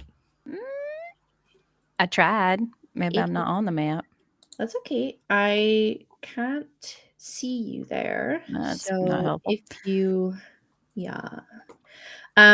Everyone will have been filing out where you can kind of see my little red ping there, just so you're all aware. There we go. Okay. Yeah. So now, while you have that clicked on, got you you. should, if you roll for initiative again, Oh, my and initiative is then, so good. but it's okay. No, it's okay. You keep Okay. the number. Just roll it Thank you. again so that you're in the turn order. Gotcha. And then if you go to the turn order, click on the number, type in the number that you originally got, and then hit enter, and then you can edit your own number. Thank you, because I had 17.14. Where am I? Where are we supposed to be lined up? Just down here, kind of where a few people are already congregating. That's kind of where you've come out up the stairs and then out onto the deck is where you've kind of emerged down there. All right, is everybody there? Yes. Okay, descending. Because they have just boarded, I'm going to make them go at the end of a turn order, just so that you're aware. And we're going to go through in order, everyone. This is my fight time. Because for some of you, this will be the first time that you've done a conflict encounter using this game system, I will be holding any hands that need held while we go. Genevieve, you are up first. Yes. So I'm assuming I am below, like, hold on, I can't. You'll have come out first, so yeah, kind of where you are. You'll have kind of emerged onto that area. You can see that ahead of you, towards the front of the ship, there is a number of people that have boarded on. Is each square roughly like 5 feet? We're keeping it 5 feet, yeah. And because the game system uses yards, stupid. There are 3 yards to every 5 feet. Okay. So you just do 3 yards to. You times the yard number by 3, and then you get how many feet it is. Roughly 3 to. Yeah. Also, just for clarification, because we know that there are ship crew NPCs and also your NPCs, there are more raiders than what you can see on the map. They are busy doing their own fights. It's just happening around you guys, and we're just cameras focusing on you. Gotcha. Like movie mode. So the first thing I would like to do is run up the stairs here right behind this part. Hopefully I did this correctly. Yep. And I already have my bow out, so I'm going to get a regular arrow out and shoot the raider with the orange tag. The orange one. Yep. Okay. So on the left port side of the ship. Excellent. So you're going to be rolling to attack. With your minor action, you can aim, which lets you add a +2 to your attack roll. Usually, I think most character sheets are rigged to like prompt you if you want to aim first. It does, and so I get +2. Hopefully, this goes okay due to my abilities. Fingers crossed. That's a 20. Yeah, that's a 20. You definitely hit. So roll your damage. Okay. And then if I've aimed, hold on, I do something if I aim. Wait, no, I don't get extra damage here. Okay, no. Aim is for attack. Yep. 7 points. 7. Beautiful. 7 to orange. Very good. Well done, Theowin. You have just emerged also. What are you gonna do? Theowin. And I definitely want to yell towards the my crew. You know, like we're fighting. Be careful. Yeah. Theowin, who just had a really scary Fae dream, does not want to use magic right now. That's for sure. But that's okay because Theowin knows how to use a bow. So she'll come up kind of like where she's at and seeing, kind of giving Gwen support, is going to shoot a bow at the orange guy as well for now. Okay. Yep. Just because it's like, I don't know if I want to do this yet. I understand. Okay. La la la. It's so many things. I will take the aim action as well. Mhm. Oh, for an 11 though. An 11 does not hit. Let me double check, but I do Yeah. not believe it does. Who's he? He's a scoundrel. No, it does not. That's her noise she makes. Yeah. Very good. All right, but you are bow out and helping She's with. like, I'm just gonna go over here. Fair. Next up we have Matty. Yeah, Maddie is going to glance up at like both Theowen and Jen using bows, and she is going to try and cast telekinetic weapons. Nice. So let's see if this goes off first. Do you? Total of 13. Target number. Ooh, 17. Yeah, no, it doesn't. That's a no. Yeah. So you did not get a 1 on your dragon dice. You are not at Yeah. risk of a fumble, Like which is going, good. like, yeah. Yeah. Mana was spent though, but you kind of reach out to cast it, and you it does not fully form. I'm just trying to see if there's any stunt that I can do. Yeah, I can't. Yeah, because it's like the stunts are things that you apply if you were successful at a roll, I believe. So if you've not, I think it's only if you get stunt points full stop, because like not all of these stunts are relevant to the roll. So for example, like arcane armor, you just channel residual mana from your spellcasting to create a protective field. But like I'm also happy to just let it fizzle. Yeah, so I think like she's trying to concentrate but can't. She'll run over here, like she'll run forwards away from the archers towards the bad guys. Yeah. It's being out in combat like this is also not a super common thing that you guys have to encounter very often. So it's a worrying thing to suddenly be on a ship where you can't actually hide anywhere, and it's a little exposing. So it makes sense that people are a little rattled right now, a little bit rattled. All right, Fleur. Let's see.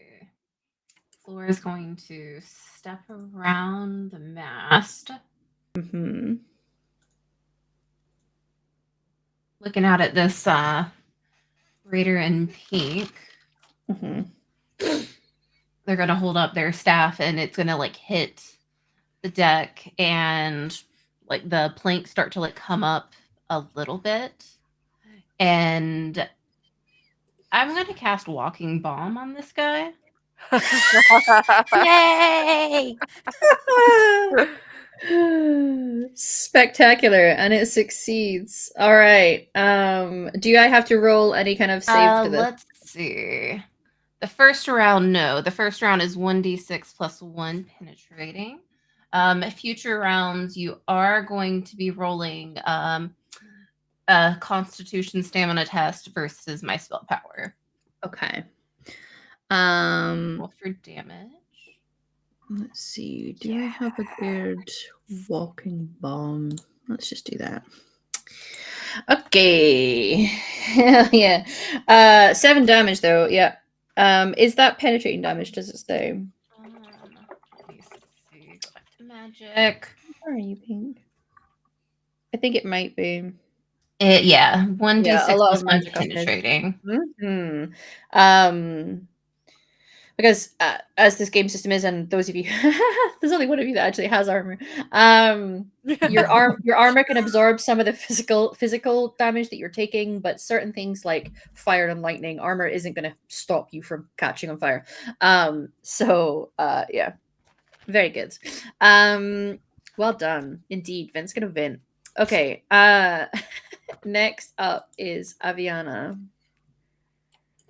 Okay, so I have a few questions. Yes. First question is sort of a role play slash, I guess, legality question of on a scale of 1 to 10, how terrible will it be if I go into blood mage mode here?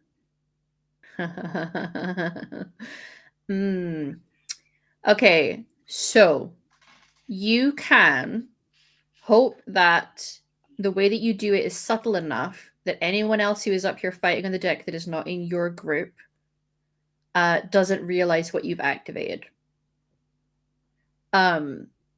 Because yours is on the subtler side. However, the spells that you are casting, if you're doing blood mage spells, it's going to be a little obvious. Yeah. And there are not many groups around Thetis that are super understanding, including other mages, super understanding about blood magic right now. Okay, we'll save So that in case shit hits you the fan can, yeah, it's one of those like you can use that as a Hail Mary, a Hail Andraste towards the and if it feels like it's needed, absolutely. You can roll with the story consequences of like the other people on the ship maybe seeing it. Certainly their mages might understand what's going on. If it was just you guys and the enemies, as long as they die, dead men tell no tales. Okay. Okay, It's your call. then I guess what I'll do, and just a reminder, how much can we move a turn? You just move whatever you want to be, you can Oh, be. nice, awesome. I don't mind. Okay, It's because we're theater reminding it right now, and I like a fight that just feels fun. then I am going to move over near Maddie, Yes, that tracks. Yep, it's fine. so I'm within range just in case I need to use what I need to use. Uh-huh. I'm going to go into. I'm going to activate Blood Mage Mode. mode. Understood. I'm not Do going to you use a want Blood to? Mage spell yet. Yeah. Do you want to describe to the audience and your fellow players what it looks like when you do? Absolutely. So I think there is a moment as she's kind of running across the deck where it almost looks like she's fidgeting with Uh-huh. her ring, but Uh-huh. really that there is a needle inside that pricks her finger, and so it begins. And Yeah. it almost like if you were really looking at her aura, it looked like she's starting to glow a bit with just power being accumulated. Yep. Um, May or may not be a dark red color. yeah, it's still Trick of the fine. light. Yeah, it's just Wonderful. a filter. It's fine. Yeah. So activate action is minor. What do you want to do with your major action? Major action.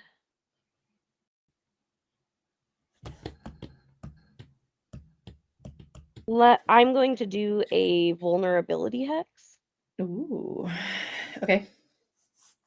Roll to cast the spell first to see that it connects. Because the fade's been real naughty with some of you guys. Excellent. You succeed, and you get 4 stun points as well, which is wonderful. So if you want, you can open up the spell stunt handout. So because you successfully connect your spell, stun points now get to layer into that. Have a little look at what you can do for 4. For example, fast casting is after you resolve this spell, you can immediately cast another spell. Second spell must have a casting time of a major or a minor action. You don't get to stunt on your second roll, but basically you do that so well that you can layer in a second one as well if you want. There's the imposing spell if you're wanting to be a little nasty, which, you know what, if you were fully like ready to go blood mage, I could see this being imposing, but maybe you're not. You have not used much mana yet, but if you want to regain your mana, you could do mana surge and gain back some mana points. You can lower the amount of mana it costs to cast the spell, or split spell is also 4. If the spell affects only one target, you can have it affect 2, so long as the second target is within the spell's range. So if you want, you could do it on 2 people. Yeah, I would like to do it on 2. Okay. Nice. Who are the 2 lucky folks getting? I guess which one looks particularly nasty? The two where there's like a white background there, so there's two that very obviously look more warrior-esque. They have boarded, they have big long swords, they're looking a little aggressive. Their helmets have like half skulls on them, like golden skulls covering most of their face. The other four are a bit more lithe, dark armored. They are down to the ground. A couple of them are pulling out their bows. So like in terms of like heavy impacting, maybe the two that look like they're warriors. You could hit the guy that's already got walking bomb on him. Orange has already been hit already. It's your call. I will put one on pink and one on Mhm. orange. Okay. So do I have to do anything in retaliation? Is there a save to this in any way? Yes, it is my magic versus, or the test is magic versus spell power. Sorry, reading. Mhm.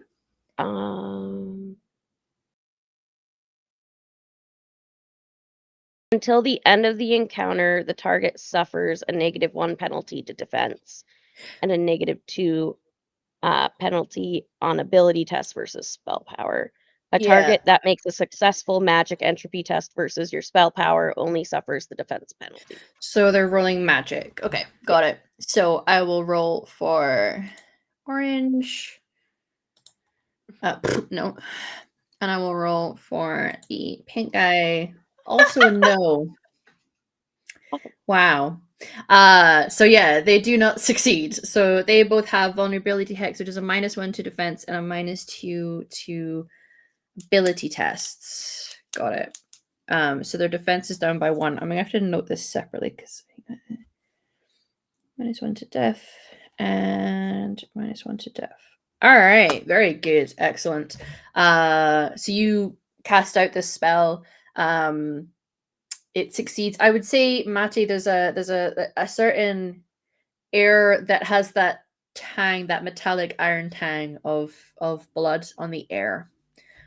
You're in such close proximity that you're aware, but you guys are friends and you understand this about Aviana. Maddie would definitely know. Yeah. Maddie is a possessed mage. Like, yeah, that's cool. Yeah, you're both like, you know what? Down for it. Okay, so I'll just put little spell effects on them. Okay, very good, excellent. Who is up next? I have way too many things open right now. The curse of the GM. Well, it's their turn then. Hell yeah. Okay. Yeah, it's the bad guys. Didn't want to remind the GM that the bad guys had to hit us, but I'm not gonna lie. I'm hoping their turn initiative again, is like obviously. really low. Yeah, they're just gonna be we like, need to go oh again." dang, there's mages here. We're scaled. We're gonna go into the sea. Yeah, no. I mean, safer in the sea. Yep. That's true. One of them is gonna come down. You know what? Thematically, sure, he's gonna come down and harass you two, but he's gonna go for you first because he can reach you quicker. Flora, you're also gonna have one all up in your face. I'm gonna roll for them first. They pull out long swords and come swinging at you. Swing. First one is against Aviana. Sure, I'll use the aim. 16. Does that beat your defense? Is that a question? Yeah. My defense is 11. Everything's gonna hit.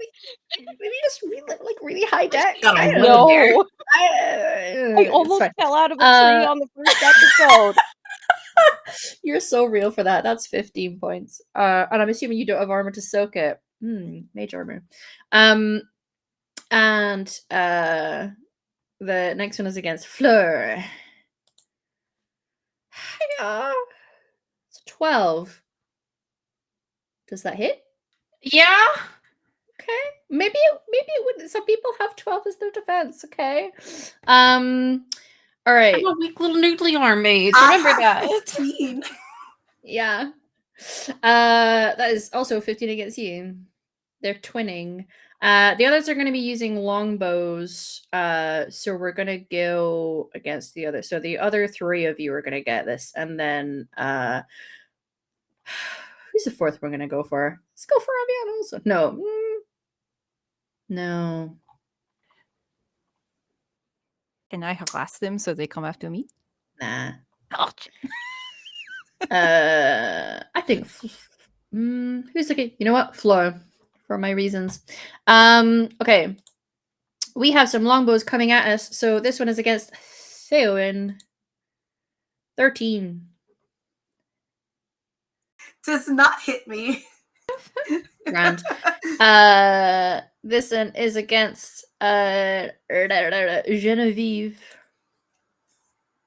Genevieve 16. Yeah, it does. Boy. For 7. There's gonna be 2 coming in against you, Fleur.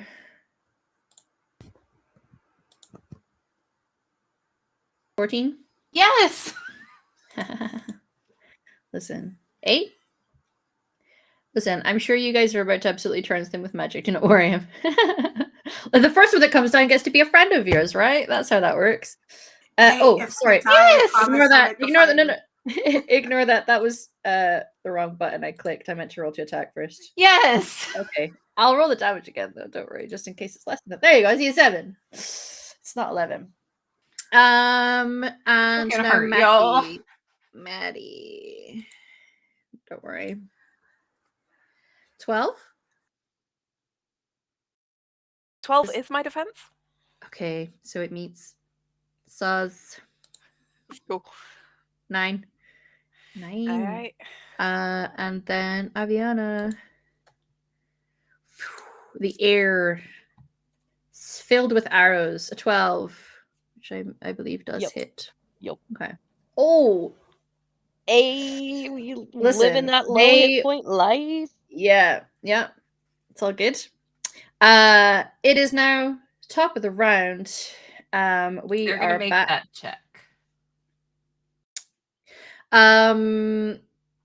One of them certainly is, yeah. Oh, because it was on his turn, right? Mhm. Correct. What is the attack? It's at the start of the round. Okay. What does he roll? His stamina versus 15. Stamina, and that is a brute. 14. So he's gonna take some more damage. Yeah. You might want to get away from him if Yes. yeah. There's a bit of a blast radius. 3. Okay. You know what? It's fine. Every little helps. Okay. Wonderful. Top of the round. It is you, Genevieve. So Jen is A couple of going them have to- lowered defense. I feel like you guys understand each other's techniques to understand the way that it's working. 2 of them have had their defense lowered, so they're easier to hit right now. Genevieve, knowing that, is going to move over a little towards the starboard side. Yeah. Because she can see that one of the raiders is towards like the edge of the ship on the port side. Yes. And has ideas about that. So she's Okay. going to shoot him. Yes. Also, real quick, I think the last time my +2 didn't get added, only +1. So I don't know how to fix that, but that's okay. I will just remember it. For aim? Aim. Mhm. Because your aim is different to other people's aim, correct? Yes, because I have marksman. Yeah. That's fine. There is ways of fixing that, but for right now, you just add the 1 onto it. So I will aim. Does a 17 hit them? Yes, very much. Dang, So. I really want to stunt so bad, but it's just not. I know. I understand. Let me roll damage because I can do something to him if he stays there. All right, 7 points. 7 points to which one? Green, blue? Sorry, the orange. So Orange. I understand. Yeah, I understand. Okay. Mm-hmm. Yeah. Very good. I'm gonna get him. Right in the shoulder. Very good. Theowen. Okay, so Theowen, seeing that her bow missed, she's like, "Oh no! I can do this! I can do this! I can handle the heat! I can handle the heat!" Like she's gonna skirmish over to this way, and she still has her bow out, and it kind of looks like. And listen, I know all of you who use bows in real life know this is terrible, but it looks like she's drawing her bow. But you see her arcane lance form in her bow, and she's going to shoot an arcane lance with her bow. Sure. Hell yeah. Really cool. That sounds awesome. Let's go. because it's just that level of like being familiar with something. Yes, yeah. And I can aim with this, right? Yeah, you can aim with Arcane Lance, absolutely. Hell yeah. God damn it. 11 does not hit them. What is going on? Let me check. Wait, actually, he's got his defense lowered. It does hit. Is it orange that you're hitting? Sorry. Yes, it's orange. Okay. Then yes, that will hit. He has his defense lowered? Thanks to the Okay. vulnerability hex. Yeah, the defense is lower, so he's easier to hit. Great. And so and I did get 2 stunt points. So you did. Let's see what I get with spell stunts. There's a couple things. If you want to have scooted over, because I'm more than happy to have this, because you may see Genevieve and you'd be like, I think I understand what's going on. Because I have a funny feeling you were wanting to stunt, because there's one where you get to move them. Well, I get to move them and knock them prone. So you know what? 2 yards to the left and whoop. But with her Arcane Lance, I think I'll use with 2 stun points, use Mighty Spell to X. Just whammy him. Yeah, to whammy him with her Arcane Arrow. Whammy him then. Go for it. All right, so here is where's my character sheet? I'm so blind. Here is my normal attack there for 10, and then an extra 1d6 with 14. Pow, pow, pow. Amazing. He is not looking good. Stiff breeze is gonna knock him over. You land it, and it's a big, powerful hit, and it's like it knocks him back just a little, not enough to like movement speed, but it knocks him back, and he looks a little like stunned and looks over at you. But it's like, wait a second, what is she shooting me with a bow? Yeah. What was that? You're like, we may have made an error. Okay. Very good. Excellent round. Next up, Matty. How hurt is everyone looking on our side? Like out of 42, 47 to 17. Oh, not great. Yeah. Okay. I can't be healed right now, so.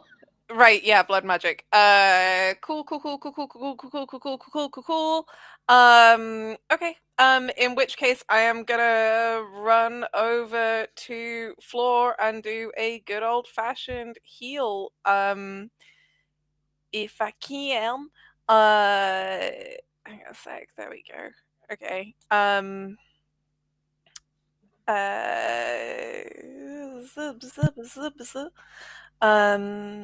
Let's roll to see if I actually do this. Yeah. Many heal. So because I am a spirit healer, I get special healing rules for you, Alice Floor, which is that when I heal you an amount of health equal to the dragon die times 2 plus my cunning. My cunning is 3, and the dragon die in this case was a 6, so you are healed 12, 15 hit points. Yeah. Plus you have the stunt points. Do you want to use that's a perfect roll. It really is. Because if you want the crit, you can immediately cast another spell if you want. You do have a guy that's right next to you. You can do. I allow for things like Mighty Blow and Lethal Blow. If it's healing, I allow the same amount instead of damage. It's healing because it operates the same kind of way. So you can either pour even more healing in, or do another spell against someone, or lower the mana. Or, like, there's a few things that you can do, but those stunts are there for you to use as well on top of your spirit healing excellence. Okay, I want to. Thank you. I want to. Can I do more than one stunt if I have enough? Yes, as long as it adds to 6, you're fine. You can do as many as you want. Cool. Okay. Great. In that case, I want to. Sorry, everyone. Give me just 10 seconds. Floor, you're up next. Just so you. I want to try and do an imposing spell, and I also want to do an extra d6 of healing with Mighty Spell. Yeah. The imposing spell is I have to make a willpower courage test. The target number is 10 plus my magic ability, so that's 13. Those who fail must take a move or defend action instead. Until the beginning of your next turn, anyone attempting to make a melee attack against you must make a successful willpower courage test against me. So I Okay. don't have to roll anything. They have to roll if they're trying to If they want to hit attack you. me. Yeah. Yeah, they're a little Otherwise, intimidated. they have to run away. Okay. Yeah, and I think like the reason that I think that would be cool is that I like the idea that even though it's just a regular, and here's the d6. Oh, sorry, it's just a 1 extra for you there, Flo. But I think the reason it's cool is like even healing, like when healing, because she's a spirit healer, Maddie just like kind of goes bright blue and like her hair like lifts off her head and it's all like a little anime as she just like becomes very visibly like inhuman and possessed as she heals this person. I think if you allow as well, and what might be kind of intimidating in that it's like, ooh, magic. When you do that, especially when you're in spirit healer mode, it's not just that you're glowing. There's light that makes it look like your ears are a little pointed, and there's small little, almost like mini antlers on your head that definitely aren't there, as just hope is just sort of like filling your space. And is very present in that moment. And there's just something about that that has these people like, oh, what the heck? Maybe regretting their life choices at the moment. Very good. Beautiful. Flora. So is the test TN, is that what I have to beat or what they have to beat? That's what they're beating if it's a spell where there is an opposed roll. Okay. Oh no, sorry, TN is target number. You have to beat Yeah. the target number. It's spell power usually that they're trying to beat. Because there's a number that mages have to meet for their spell to be successful. That is the Yeah. downside of magic. So some spells are just harder hit. What did I roll last time? Also, it is Avian up next. I may have some game systems may call it Devil's Bargain for you. Very funny. You know what? I'm not happy with this guy. I'm gonna try this. Do it. It's probably not going to go well. But I think like as like the wounds heal up on Floor, like they just start to like glow like the sickly green. And this guy who's already poisoned, his veins probably start to go just a little green as well to see if this takes hold. Maybe like pulsating just like a little bit. And again, I'm probably not going to hit this, but I am going to try to curse of mortality this asshole. Oh, go for it. Oh, nope. Unless I can. No. Is it in a school of magic that you have a focus in though? Entropy, yeah. You're meant to add 2 to that. Yeah, my spell Not power that is it would matter, 17. but- Yeah. No, but I mean like when you're doing spells within that school of magic, there's usually numbers added to it. It's fine. That might be why my spell power is 17 and the test TN's 19. Yeah, well, no, that's a separate thing. But like when you're Oh. rolling, you get your magic is +5, and then you would normally get the school of magic adds a +2. Like if you look at the way that my roll is there's a +2 for creation focus. Either way, it still would have only brought it to an 18, so it would not have succeeded anyway. But you know what? There's a moment where he's already suffering by a couple of things all on him at once. At the moment, he is feeling the effects of scary magic, so he is at least suitably intimidated by what you're trying to do. And you look terrifying right now. Yeah. Aviana, it is your turn. I would like to know, first of all, what you would like to do. And then I'm potentially going to offer you a devil's bargain of what you're going to do. Fantastic. This looks like a dire situation. Yeah. Yeah. I think this is where it would count as dire. Yeah. Yeah. Or it could be. You're at that Here's the precipice. thing. I go out of blood mage mode and I heal and maybe survive it, or I get knocked out, but at least make some of them not be able to hit my friends. I mean, sure. My devil's bargain, if you're going to consider things to do, is Absolutely. you could do the hurties or you could do the healies. We have discussed this as a group. There are two ways, not only for things that you can make in an alchemical environment, but also in terms of magic. Your ring taps you into something. Not just in terms of a type of magic, but something just within your bloodline. And you feel it very present in you right now. And it would like to empower you in this moment, if you'll allow it. I'll allow it. Okay. If you want to do something pretty dramatic, I would allow it to affect all of them. But that bargain is that the rest of the people in the ship are going to be quite aware of what's going on. It's going to be very obvious, but it may end the fight. So not only would you be saving yourself, you'd be saving your friends, and probably the rest of the crew. Would you accept that?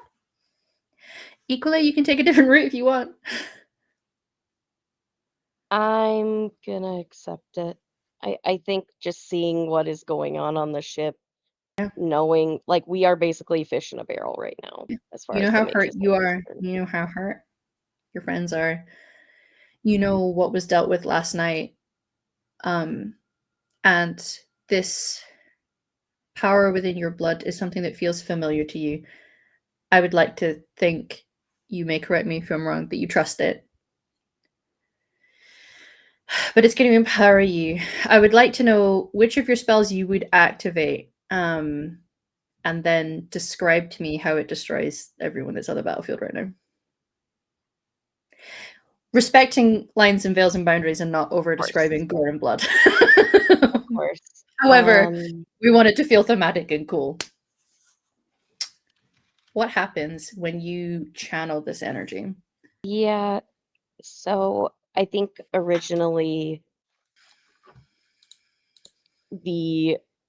what was echoing in her head before the energize was, I'm just gonna cast a blood wound, they'll just scream, no one's gonna notice. And I think that voice in the back of her head is like, and they can still attack your friends. At least if they're dead, they can't attack them. And I think You're she's going saving to. them.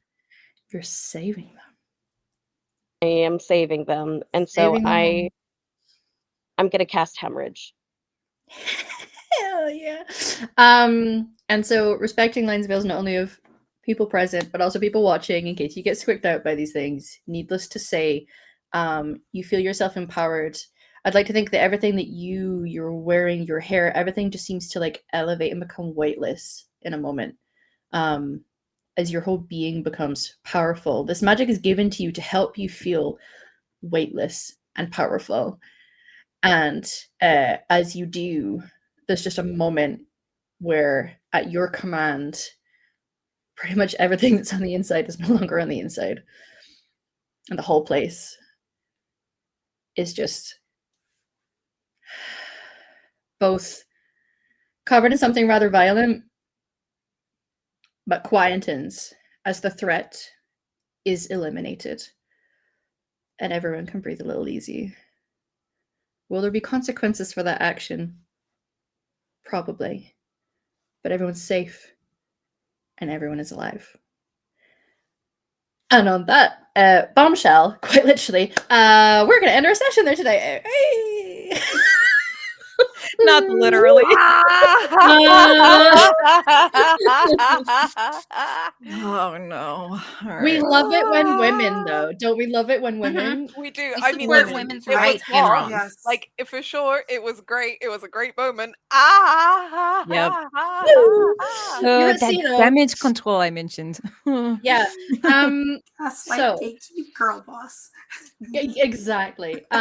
We are gonna do relatively swift who we are, what we're playing, where you can find us. I will start with myself. I'm Emma Hummel on the internet. I use she, they pronouns. You can find me on Mondays here at this channel in Ariga Stars with Torin. It is gay, homosexual, gay, and wonderful and beautiful, and it's anime magic girls. And on Tuesdays, you'll see me over at Transmissions on our stream where we have another Dragon Age game. We premiered last week where we had Steve Valentine, aka Alistair Theron, giving everyone a good luck message, and it was just wonderful. And also the next episode of our podcast will also be going live, which is a folklore horror game set in rural Wales in the 70s. And then back here with this game, that is me. Sign off, everyone. I am Torin, or Torin Talks Creativity on the internet. My pronouns are she, they. I have been playing Genevieve Devaclo, she, her. As far as where you can find me, I'm on this channel probably far too much per week, very happily so. But otherwise, I do have my own Twitch channel where I play games, suck at them, and then otherwise do art on the weekends. So you can check me out there. Thank you. Hi, everybody. My name is Val. You can just find me here, not next week because I won't be here next week. But I am not doing anything but this until my channel gets back started in mid-May or late May or whenever things happen, things get delayed. But follow me at Valdoranth on Twitter and Blue Sky, mostly Twitter, or the Twixer as I like to call it now. But yeah, that's just me. Just follow me and see what I'm doing and all that good stuff. Thank you. Hi guys, my name is Alice, they them pronouns. You could find me everywhere online at Alice Hart, or if like Twitter, where the adult film star has taken that username from me, you can find me at Hellion Hart. Where I am next on April 20th on Weekday, I am going to be playing some Fallout. Who knows what state I'm going to be in? Probably sober, but who knows? Otherwise, you will find me here on Sundays, and if you just want to see me more in general, keep an eye out on social media because I do have things in the work in May and in the future that I cannot say anything about yet. Hi, everybody. I'm Mary. My pronouns are she, her. I've been playing Aviana, our little blood mage that has incurred terrible consequences. But where you can find me, you can find me on Twitter at NerdOnWheels15 or everywhere else at the Nerd on Wheels. Monday, you can catch me on Lost Caravan RPG, playing the Murder Marshmallow in Lancer Hell's Gate. I, I I I swear I have a character type and I'm figuring it out now. Every other Wednesday, you can find me on Enchanting Sorcery Productions for Fandelver and Below, Hallia's Harriers, where I play a rogue cleric that just found out who their deity is. And you can also catch me with Alice over at Lost Caravan for Fallout.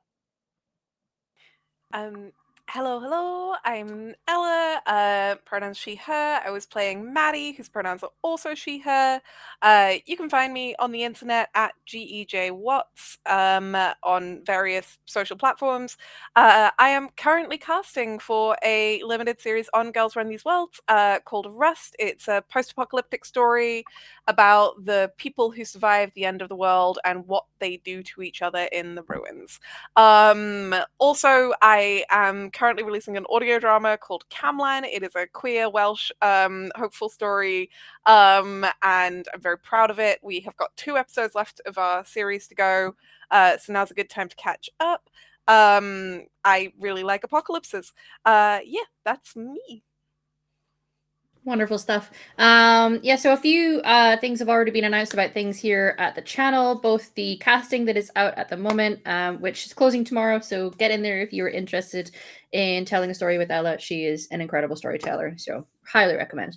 In terms of other things you can find on the channel, we've mentioned what's happening on Monday because 2 of us are in it. On Wednesdays, there's the show, the Firefly show with Anya is going to be coming. I'm so excited to watch that one. So they've got a ship, and now they have to find a job and keep flying. Hell yeah! It's Into the Black.